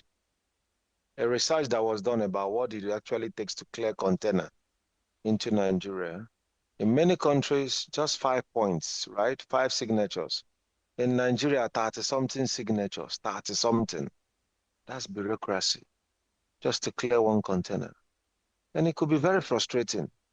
You give these ones, you give this one, you give this one, this, you know. I mean, at the end of the day, it's frustrating. Secondly, is that, okay, if you now want to look at either regulation or inhibition, if you look at SON, Standard Organization of Nigeria, right? Who they are, do they actually give the approval?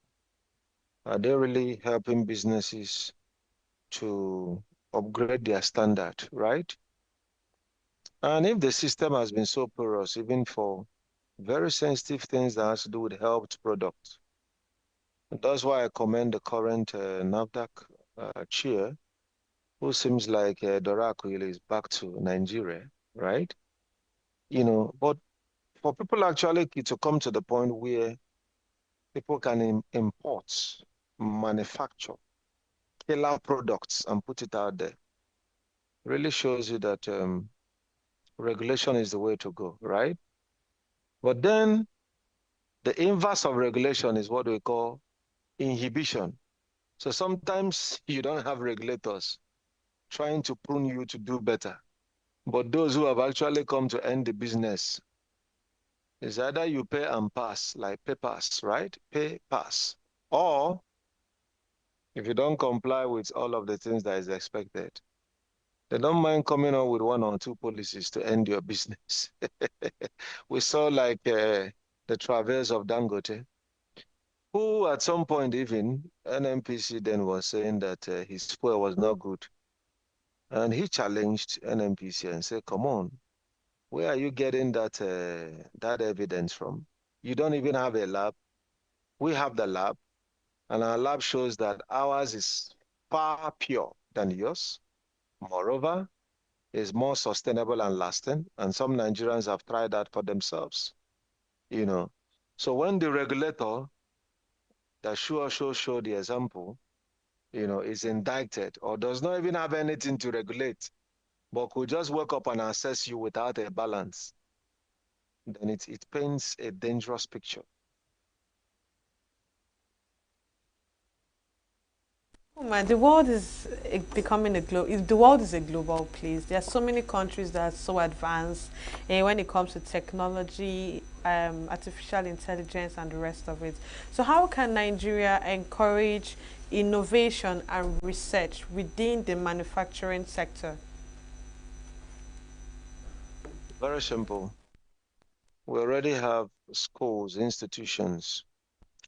So I recommend three things. Number one, the TED Fund has been like created jobs for the boys. Yes, everybody complains that our higher institutions are underfunded.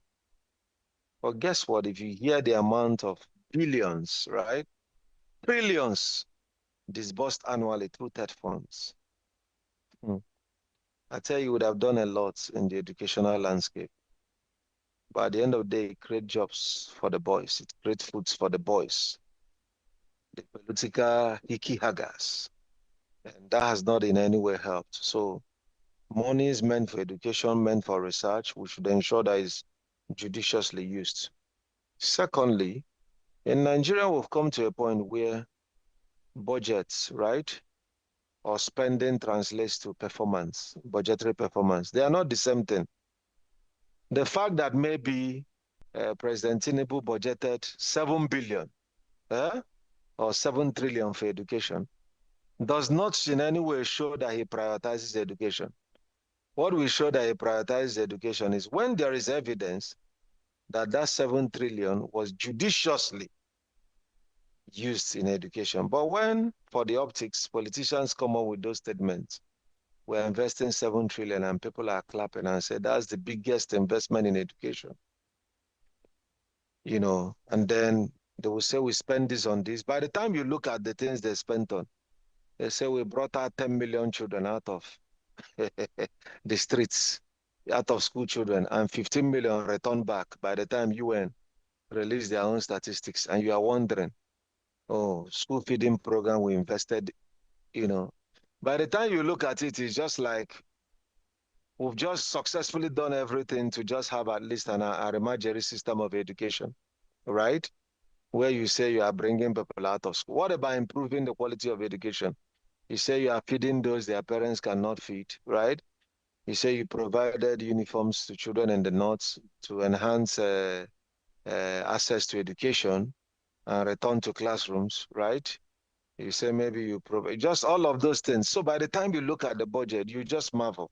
Come on, it's just like sadly, a statistic showed like these regional development commissions. What all of those billions have always been used is to pay salaries. Niger Delta Commission. That's why when they also came up with Southeast Development Commission, people like us were excited on one ground and was not excited on the other, because they may also join their colleagues who will use all the whole billions to pay salaries to non-existent people, except very greedy folks who are sworn that Nigeria will never work in their time, right? For as long as they live. It's sad. It's sad, but it's real. It's sad, but it's real.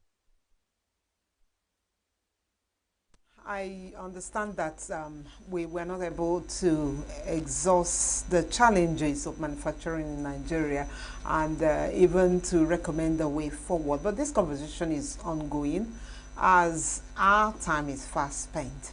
Chukwumaifremu Kenwa, Executive Director, Lead Network Africa, was our resource person on this segment. Thank you, CEO. Thank you, Angie, and thank you for... We're still on Signature Evening. Thanks for still being with us.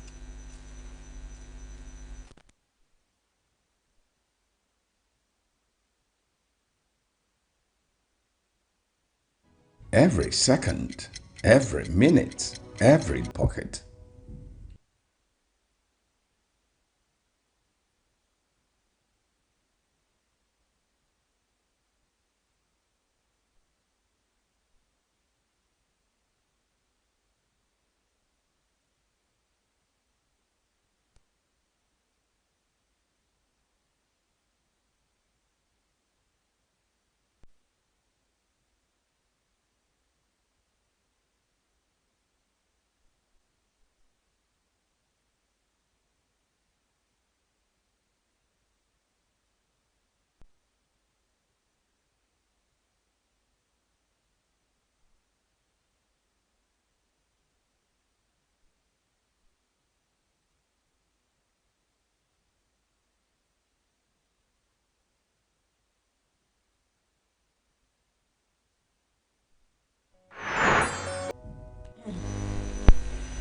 On our special feature tonight, after a solemn but beautiful requiem mass, Pope Francis' mortal remains made their way across the Eternal City to his final resting place, the Basilica of Saint Mary Major. Over 150,000 people lined the streets of Rome to bid a final farewell to Pope Francis, who on Easter Sunday, the day before he died, had driven around St. Peter's Square in his papal mobile, where he perhaps unknowingly said goodbye to the faithful. We'll bring you highlights of the burial ceremony that took place on Saturday, 26th of April 2025 at the Vatican.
We are local.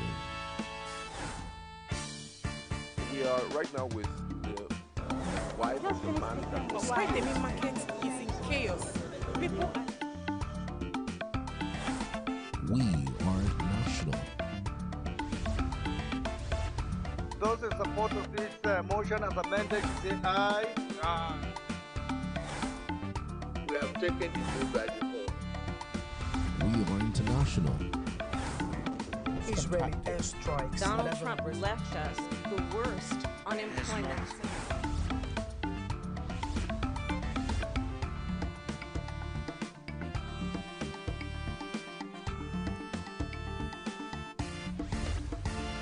Signature TV, news in your pocket.